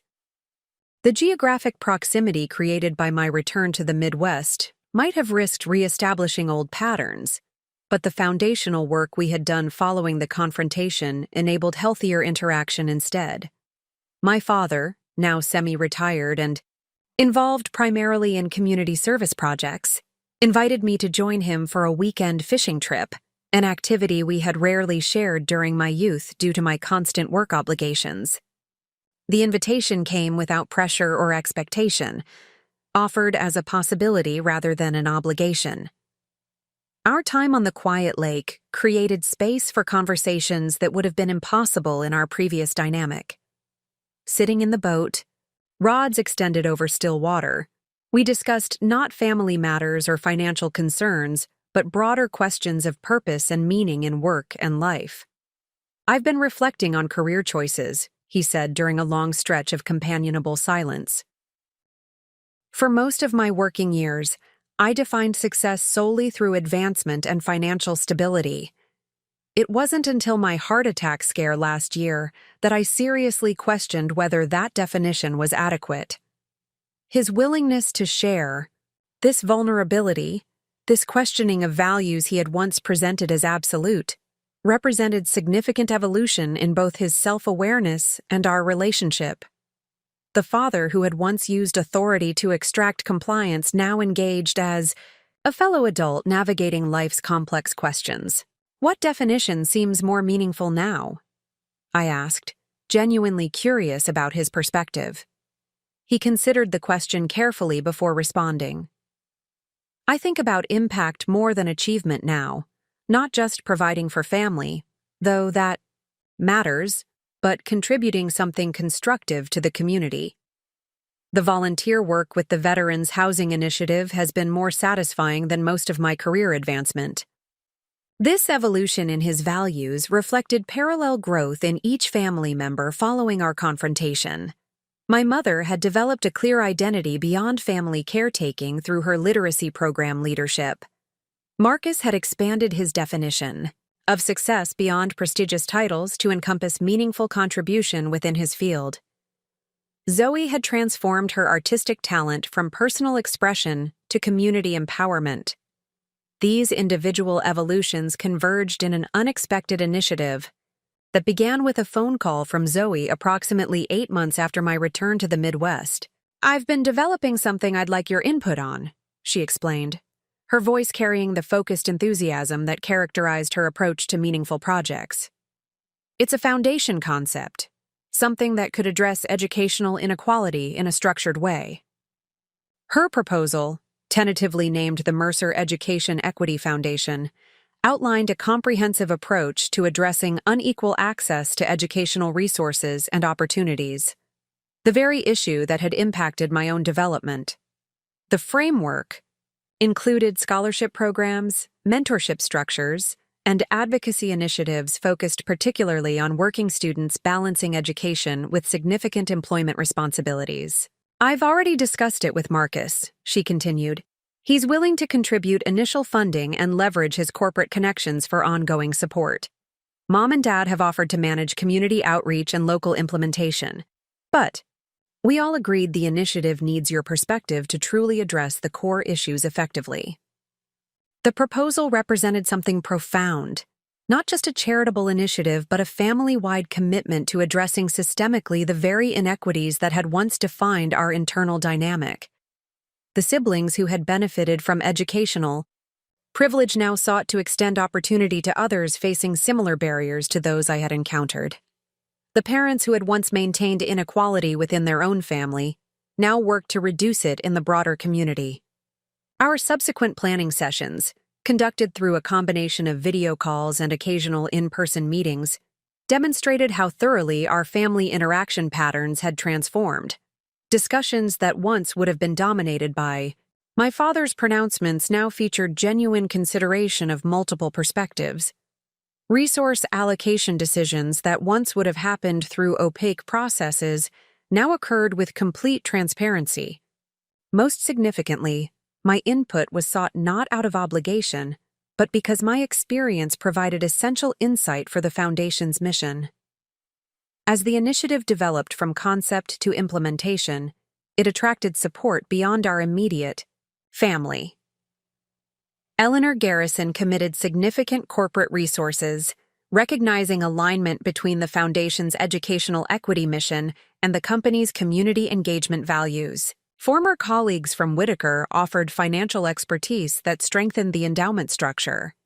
Even Aunt Miriam, whose revelation had initiated my investigation years earlier, became involved in establishing selection criteria for scholarship recipients. The Foundation's launch event, held at a community college that served as a critical access point for working students, brought together the various strands of my reconstructed life. Professional colleagues, family members, and community partners gathered to celebrate an initiative born from personal adversity, transformed into collective purpose. As I prepared to deliver remarks at the event, I reflected on the journey that had brought me to this moment. The confrontation that had once seemed potentially destructive had instead catalyzed construction, not just of more equitable family relationships, but of a legacy that would extend educational opportunity beyond our immediate circle. The Mercer Education Equity Foundation emerged from our family's recognition of a fundamental truth, I explained to the assembled supporters. Educational opportunity remains unequally distributed, not just through obvious financial barriers, but through subtle structural inequities that limit potential based on circumstance rather than capability. I shared, in appropriately general terms, how my own experience navigating education while maintaining significant work responsibilities had illuminated these structural challenges, the scheduling conflicts that limited participation in career-advancing activities, the exhaustion that compromised learning capacity, the financial pressures that narrowed available options. This foundation's mission isn't simply to provide financial assistance, though that remains important, I continued.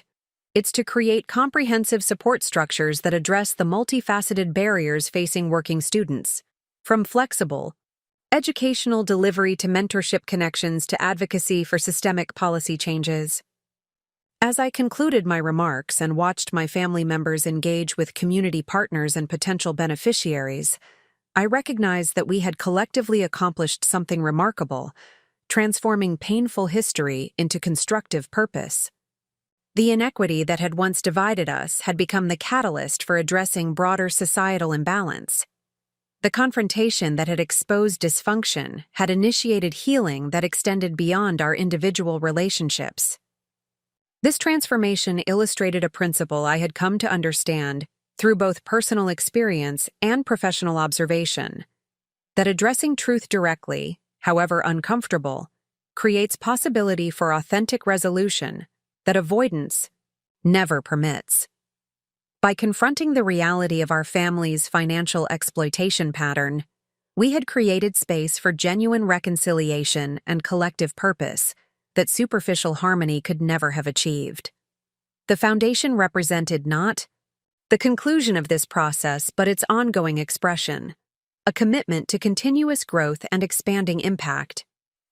Like any meaningful initiative, it would face challenges and require adaptation, but its foundation in authentic recognition of both inequality and possibility provided solid ground for sustainable development. As I drove home that evening, I reflected on how thoroughly my perspective had evolved since the initial discovery of my parents' financial manipulation. What had begun as righteous anger at personal injustice had matured into determined commitment to systemic change. The energy once directed toward confrontation now powered construction. The focus had shifted from what had been taken to what could be created. This evolution didn't diminish the legitimacy of my initial response or excuse the pattern of exploitation. Rather, it demonstrated the possibility of extracting constructive purpose from painful experience, of using insight gained through adversity to create opportunity for others facing similar challenges. The spreadsheet that had once documented injustice had become the blueprint for addressing inequity on a broader scale. The path forward remained neither simple nor perfectly clear. Family relationships continued requiring intentional maintenance and occasional recalibration. Professional challenges demanded ongoing innovation and adaptation. The Foundation's mission faced entrenched systemic barriers that would resist easy solutions. Yet I approached these continuing challenges with a fundamentally different orientation than I once would have. Not as burdens unfairly imposed, but as problems worth addressing, complexity worth navigating, work worth doing. The capacity for resilience developed through early adversity had become not just a survival mechanism, but a source of strength that enabled meaningful contribution. This transformation, from exploitation to empowerment, from victimization to agency, from individual grievance to collective purpose, represented the most significant achievement of the journey. Not the professional advancement, not the financial restitution, not even the family reconciliation, but the internal shift from defining myself by what had happened to me to defining myself by what I chose to create from that experience. 2. Years into my role at Garrisons, the company's transformation had exceeded even the most optimistic projections. Our hybrid model, combining traditional in-store expertise with innovative digital integration, had positioned us uniquely in the market. While national chains struggled with impersonal warehouse environments and online retailers battled to provide practical guidance, Garrisons inhabited the perfect middle ground, community-connected physical locations enhanced by technology that extended rather than replaced human expertise. Our success attracted attention from industry analysts, business schools, and inevitably acquisition offers from larger corporations. These proposals, often financially attractive, presented Eleanor and the family board with difficult decisions about the company's future. The Redwood Capital offer is compelling, Eleanor acknowledged during a private strategy session in her office. The valuation exceeds our projections by nearly 30%, and their operational autonomy guarantees would protect our management structure for at least 5 years. The financial terms are certainly advantageous, I agreed, reviewing the detailed proposal. But I'm concerned about cultural alignment. Redwood's previous acquisitions have gradually homogenized despite similar autonomy guarantees. The unique identity that drives our market position could erode over time, regardless of contractual protections. This conversation represented a pivotal moment not just for Garrison's future but for my own professional identity. The trusted advisor role I had developed required balancing analytical objectivity with authentic advocacy for the company's core values, a challenge that engaged my full capabilities rather than merely my technical skills. After careful consideration and extensive negotiation, Eleanor and the board declined the acquisition offers in favor of an alternative approach I had helped develop. A modified ownership structure that maintained family control while creating partnership opportunities for key employees and community stakeholders. This strategy preserved the company's independence and cultural identity, while generating liquidity for family shareholders who sought diversification. Your guidance throughout this process has been invaluable, Eleanor told me after the board's final decision. You've helped us navigate competing priorities without losing sight of what makes Garrisons unique. The family's business future is more secure because of your insights. Her acknowledgement carried particular significance given our shared history. The company where I had once been viewed primarily as a source of labor now valued my strategic thinking at the highest organizational level. This evolution represented not just personal advancement, but a fundamental recalibration of relationship based on mutual value creation rather than exploitation. The professional success I was experiencing intersected with the continuing development of the Mercer Education Equity Foundation, which had grown from concept to reality with remarkable momentum. Within 18 months of launch, the foundation had established scholarship programs at 8 community colleges across 3 states, created a mentorship network connecting working students with professionals in various fields, and developed an employer partnership initiative to promote education-supportive workplace policies. My involvement extended beyond governance to direct engagement with scholarship recipients, particularly those pursuing business and finance careers. These interactions, formally structured as mentorship, but often evolving into mutual learning, exchanges, became among the most rewarding aspects of my professional life. I was ready to drop out before receiving the Mercer Scholarship, explained Deanna Martinez, a particularly promising accounting student juggling full-time studies, with 30-hour work weeks at a local restaurant. Not just because of tuition costs, but because the program's structure assumed students had unlimited availability for group projects and networking events scheduled during my work hours. Her experience echoed challenges I had faced, highlighting how educational systems remain designed primarily for traditional full-time students, despite the growing prevalence of working learners.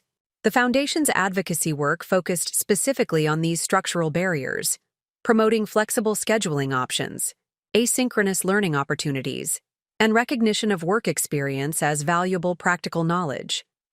Beyond the financial support, the Foundation's biggest impact was helping me recognize that the obstacles I faced weren't personal deficiencies, but systemic issues, Deanna continued.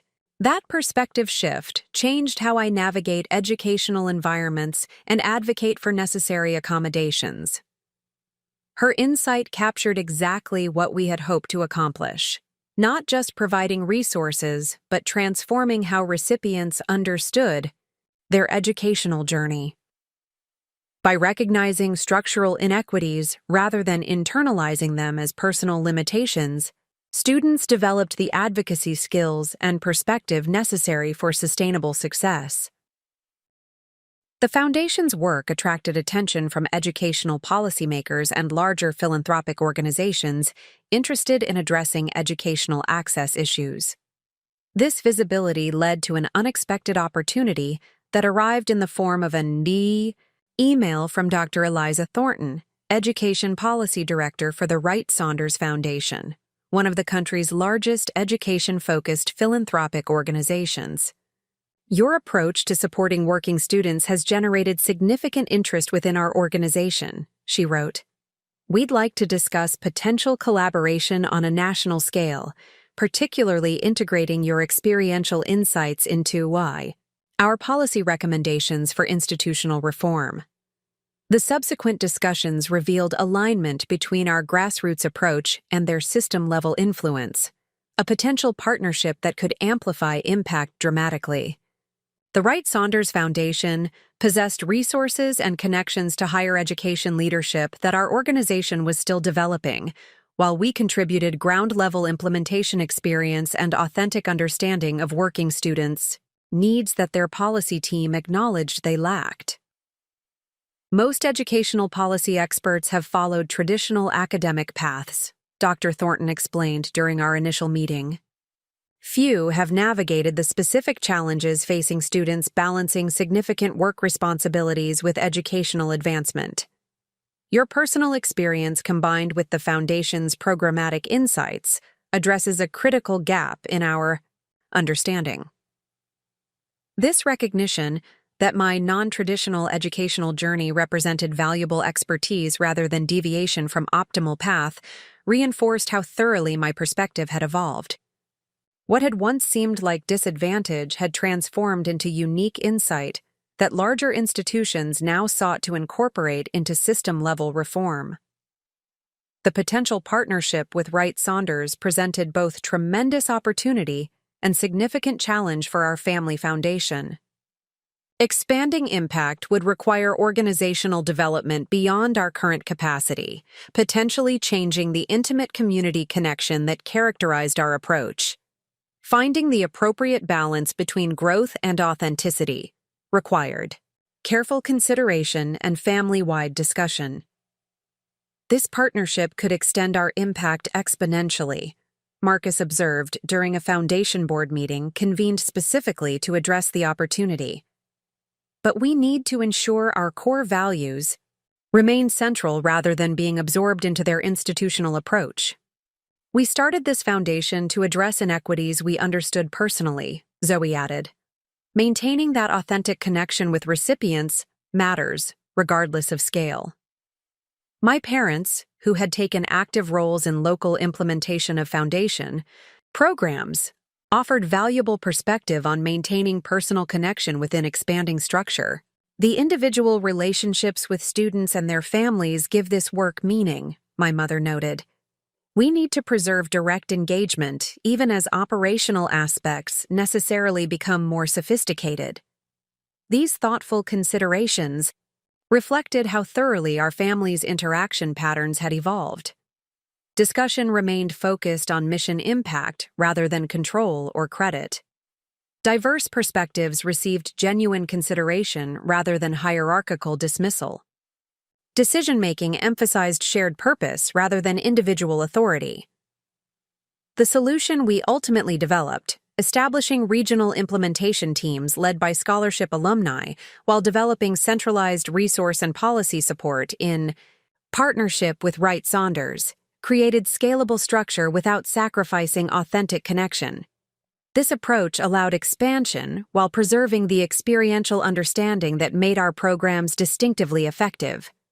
As the partnership developed and our impact expanded, I found myself increasingly invited to speak at educational conferences and policy forums. These opportunities to address institutional leaders and policymakers about working students' needs represented another unexpected evolution in my professional identity. From individual practitioner to systems-level advocate. Educational institutions unintentionally perpetuate privilege through structures designed for traditional students, I explained during a keynote address at the National Conference on Educational Access. Registration systems that require in-person visits during business hours, course schedules that assume continuous availability throughout the day, project requirements that necessitate synchronous group work. These seemingly neutral operational decisions create cumulative disadvantage for working students.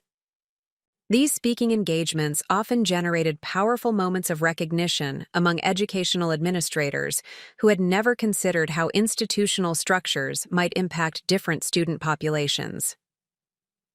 We've been focused on financial aid as the primary access solution, one community college president told me after a presentation. Your insights about structural barriers have completely reframed how we're approaching our upcoming curriculum redesign. This systems-level impact, while seemingly distant from the personal confrontation that had initiated my journey, represented its logical extension, translating individual experience into institutional change that could benefit countless students facing similar challenges. The financial exploitation I had experienced within my family had sensitized me to structural inequities that remained invisible to those who had never navigated them directly. As my professional influence expanded, across both corporate strategy and educational advocacy, I maintained careful balance between these complementary aspects of my work. The leadership role at Garrison's provided both financial stability and organizational expertise that strengthened my foundation contributions, while the foundation work infused my corporate responsibilities with deeper purpose and broader perspective. This integration of professional achievement and social impact represented a fundamental shift from how I had initially envisioned success. The ambitious college student working hardware store shifts while dreaming of Wall Street advancement had evolved into a multidimensional professional whose value derived from connecting business acumen with authentic understanding of systemic inequity. What had begun as career disruption had transformed into distinctive competitive advantage. One evening, reviewing scholarship applications, for the upcoming academic year, I came across an essay that resonated particularly strongly. The applicant, a high school senior working 30 hours weekly at a local manufacturing plant while maintaining honor roll status, described her determination to become the first in her family to earn a college degree despite financial constraints and limited family support for educational aspirations. I've learned to complete homework during lunch breaks, study between shifts, and function effectively on minimal sleep, she wrote. These aren't ideal learning conditions, but they've taught me resilience and time management skills that my peers often lack. I believe my work experience, though necessary rather than chosen, has prepared me for challenges ahead in ways traditional students may not understand. Her clear-eyed assessment of both the disadvantages and unexpected benefits of her situation reflected a maturity and perspective I recognized immediately. Without romanticizing the legitimate obstacles she faced, she had already begun extracting value from challenging circumstances rather than being defined by them. I flagged her application for full scholarship consideration and made a note to connect her with additional mentorship resources. Supporting students like her, helping transform necessary struggle into strategic advantage rather than limiting deficit, had become central to both my professional identity and personal purpose. This evolution from individual achievement to systemic impact reflected the most significant transformation in my journey. The confrontation that had begun as pursuit of personal justice had expanded into commitment to structural change. The energy once directed toward addressing family exploitation now powered initiatives that could potentially benefit thousands of students facing similar barriers. This expanding ripple effect demonstrated how thoroughly my perspective had shifted, from focusing on what had been taken from me to recognizing what I could create from that experience. The difficult history that had shaped my development had become not just personal narrative, but professional asset that enabled distinctive contribution across multiple domains. The spreadsheet that had initially documented exploitation had evolved into expanded opportunity for others, a transformation that represented the most meaningful success of my journey.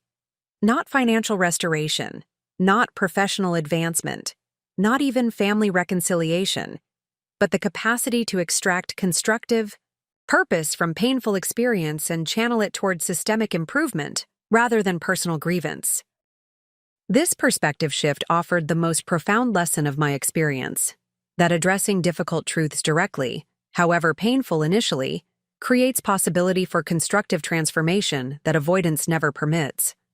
By confronting my family's exploitation pattern, I had initiated not just personal healing, but expanding impact that continued to ripple outward in ways I could never have anticipated. As the 5th anniversary of my confrontation with my family approached, a series of unexpected developments created a pivotal crossroads in both my professional and personal journey. What began as routine strategic planning at Garrison's escalated into a transformative opportunity that would challenge everything I had built. Eleanor Garrison announced her intention to step back from day-to-day operations, transitioning to board chair while seeking a new CEO to lead the company's next growth phase. The succession planning committee, which included family directors and independent board members, initiated a comprehensive search process engaging a prominent executive recruitment firm. "We're considering both internal and external candidates," Eleanor explained during a leadership team meeting. "This transition represents a critical moment in our evolution from family-managed business to professionally led enterprise while maintaining our distinctive culture and values." 2 weeks later, I received an unexpected call from the recruitment firm's managing partner requesting a confidential meeting. Assuming they sought my input on potential candidates given my unique perspective on the organization's culture, I agreed without hesitation. "Based on your performance leading the strategic transformation and your unique understanding of both family and professional perspectives, the committee has identified you as a primary internal candidate for the CEO position," the recruiter explained, sliding a detailed position profile across the table. "Your name emerged consistently in stakeholder interviews as someone who embodies the organization's values while bringing necessary innovation mindset." The proposition stunned me despite my senior role in the company. My career trajectory had focused on advisory and strategic functions rather than operational leadership. More significantly, my relationship with Garrisons remained complex, a carefully balanced integration of past history and present contribution that the CEO role would fundamentally alter. This would represent a substantial evolution in my relationship with the organization, I acknowledged, processing the implications. "I'll need time to consider whether this aligns with my long-term direction." The opportunity prompted profound reflection about my professional identity and purpose. The CEO position would provide unprecedented influence over an organization employing thousands across multiple states, with corresponding impact potential. It would represent extraordinary validation of my capabilities and complete reversal of my initial relationship with the company. Yet, it would also demand singular focus that might limit my foundation work and broader advocacy, which had become increasingly central to my sense of purpose. During this period of deliberation, another unexpected development emerged. Dr. Thornton from the Wright Saunders Foundation requested an urgent meeting to discuss a new initiative. Our board has approved a major expansion of our educational equity work, she explained when we connected. We're establishing a center for working learner success with dedicated research capacity, institutional partnership programs, and national policy influence.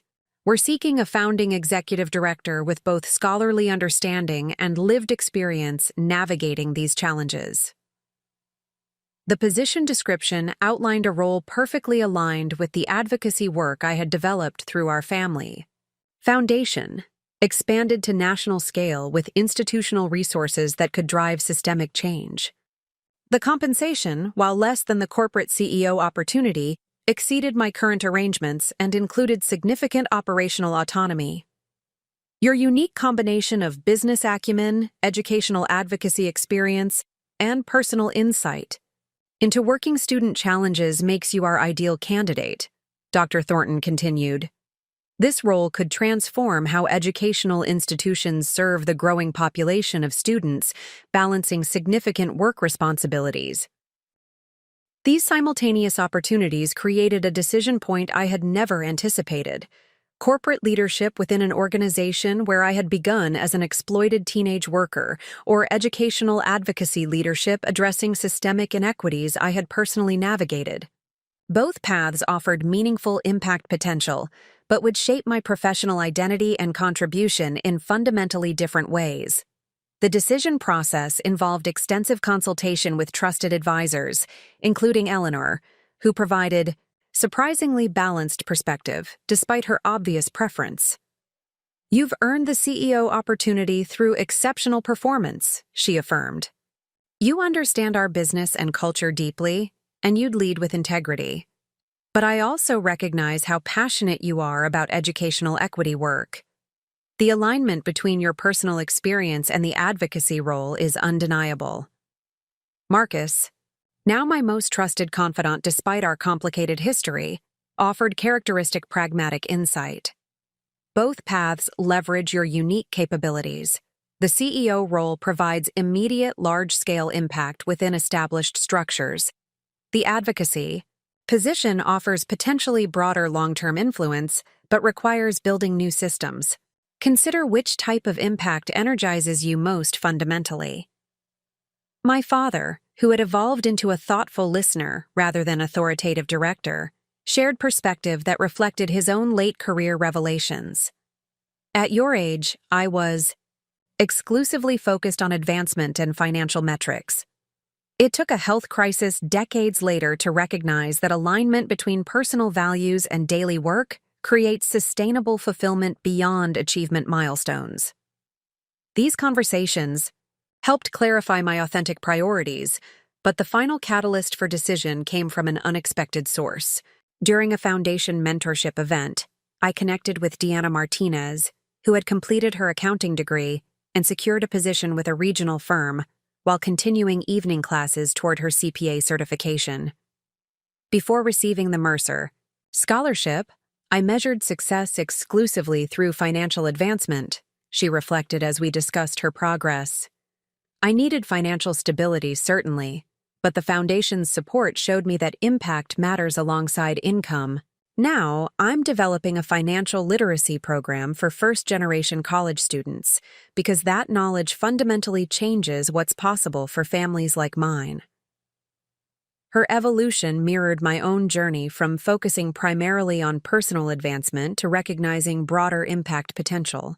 Her clarity about integrating professional success with meaningful contribution crystallized my own priorities with unexpected clarity. After thorough consideration, I made my decision. I met with Eleanor and the succession committee to decline the CEO candidacy while expressing commitment to supporting the leadership transition in my strategic role. The following week, I accepted the executive director position with the Center for Working Learner Success, negotiating flexible transition timing that would allow appropriate handoff of my garrison's responsibilities.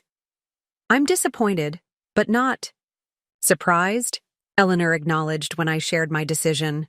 Your passion for educational equity has always been evident alongside your commitment to our business. The advocacy role aligns more fundamentally with your personal mission. Her understanding reflected how thoroughly she had come to know me as a complete person rather than merely a useful resource, an evolution that paralleled my family's transformed perspective. This recognition of my authentic priorities represented respect more meaningful than the prestigious position offer itself. The career transition, while professionally logical, required significant personal adjustment, including relocation to the Foundation's headquarters city. This geographic shift created natural inflection point for reassessing my family relationships, which had stabilized into respectful mutual support following initial reconciliation. I invited my family to dinner at a restaurant we had frequented during my childhood, a neutral location with complex associations ranging from celebration dinners following my academic achievements to tense meals where financial pressures were obliquely discussed. The familiar setting provided context for reflecting on our collective journey while discussing the implications of my impending move. The Foundation's work will continue expanding through the regional structure we've established, I explained, addressing natural concerns about our shared project. My new role will amplify rather than replace what we've built together. The IOA systems-level influence will complement our community-based implementation. My mother, whose emotional intelligence had developed significantly through her therapeutic work, recognized underlying currents in my decision. This move represents more than professional advancement, she observed. It's another step in defining yourself independently from family patterns, both the negative ones we've acknowledged and the positive ones we've built since reconciliation. Her insight highlighted an important truth. Even our constructive collaboration through the Foundation required careful boundaries to prevent unconscious reestablishment of unhealthy dependency patterns. The geographic distance created by my new position would help maintain these boundaries while allowing continued mutual support through evolved relationship structures. I'm proud of you, my father said simply, his uncharacteristic directness reflecting years of intentional communication improvement. Not because you've secured prestigious positions or because your work reflects well on the family, but because you've consistently made choices aligned with authentic values rather than external expectations. His statement captured the fundamental transformation in our relationship, from demanding compliance with his predetermined expectations to respecting my autonomous discernment. The father who had once viewed my capabilities primarily as family resources now honored my independent purpose with genuine admiration. Zoe, whose artistic talent had evolved into sophisticated community arts programming, offered perspective that reflected her own growth. Your decision reminds me that true success isn't about impressive titles or compensation packages. It's about alignment between daily work and deeper purpose. Your new role seems like perfect integration of your capabilities and commitments. Marcus, typically focused on pragmatic considerations, surprised me with philosophical reflection. We've all been reconstructing our understanding of success since confronting our family's dysfunctional patterns. Your decision prioritizes impact potential over status advancement, exactly the value shift we've all been working toward. These responses demonstrated how thoroughly our family dynamic had transformed from hierarchical control to mutual respect for individual discernment. The decision that might once have triggered criticism for declining prestigious advancement now generated authentic support for purpose-aligned choice. As dinner concluded, I presented each family member with a small wrapped package, identical, boxes containing custom-designed commemorative medallions marking the 5th anniversary of our confrontation and subsequent reconciliation. The design featured intertwining paths, symbolizing our individual journeys converging through painful truth toward constructive purpose. These represent not celebration of past conflict, but recognition of transformative potential in addressing difficult truths, I explained. Each of us has evolved significantly since that confrontation, not despite the painful process, but because of our willingness to engage it honestly. The medallions acknowledged what we had collectively discovered, that confronting uncomfortable realities, however initially disruptive, creates possibility for authentic growth that superficial harmony never permits.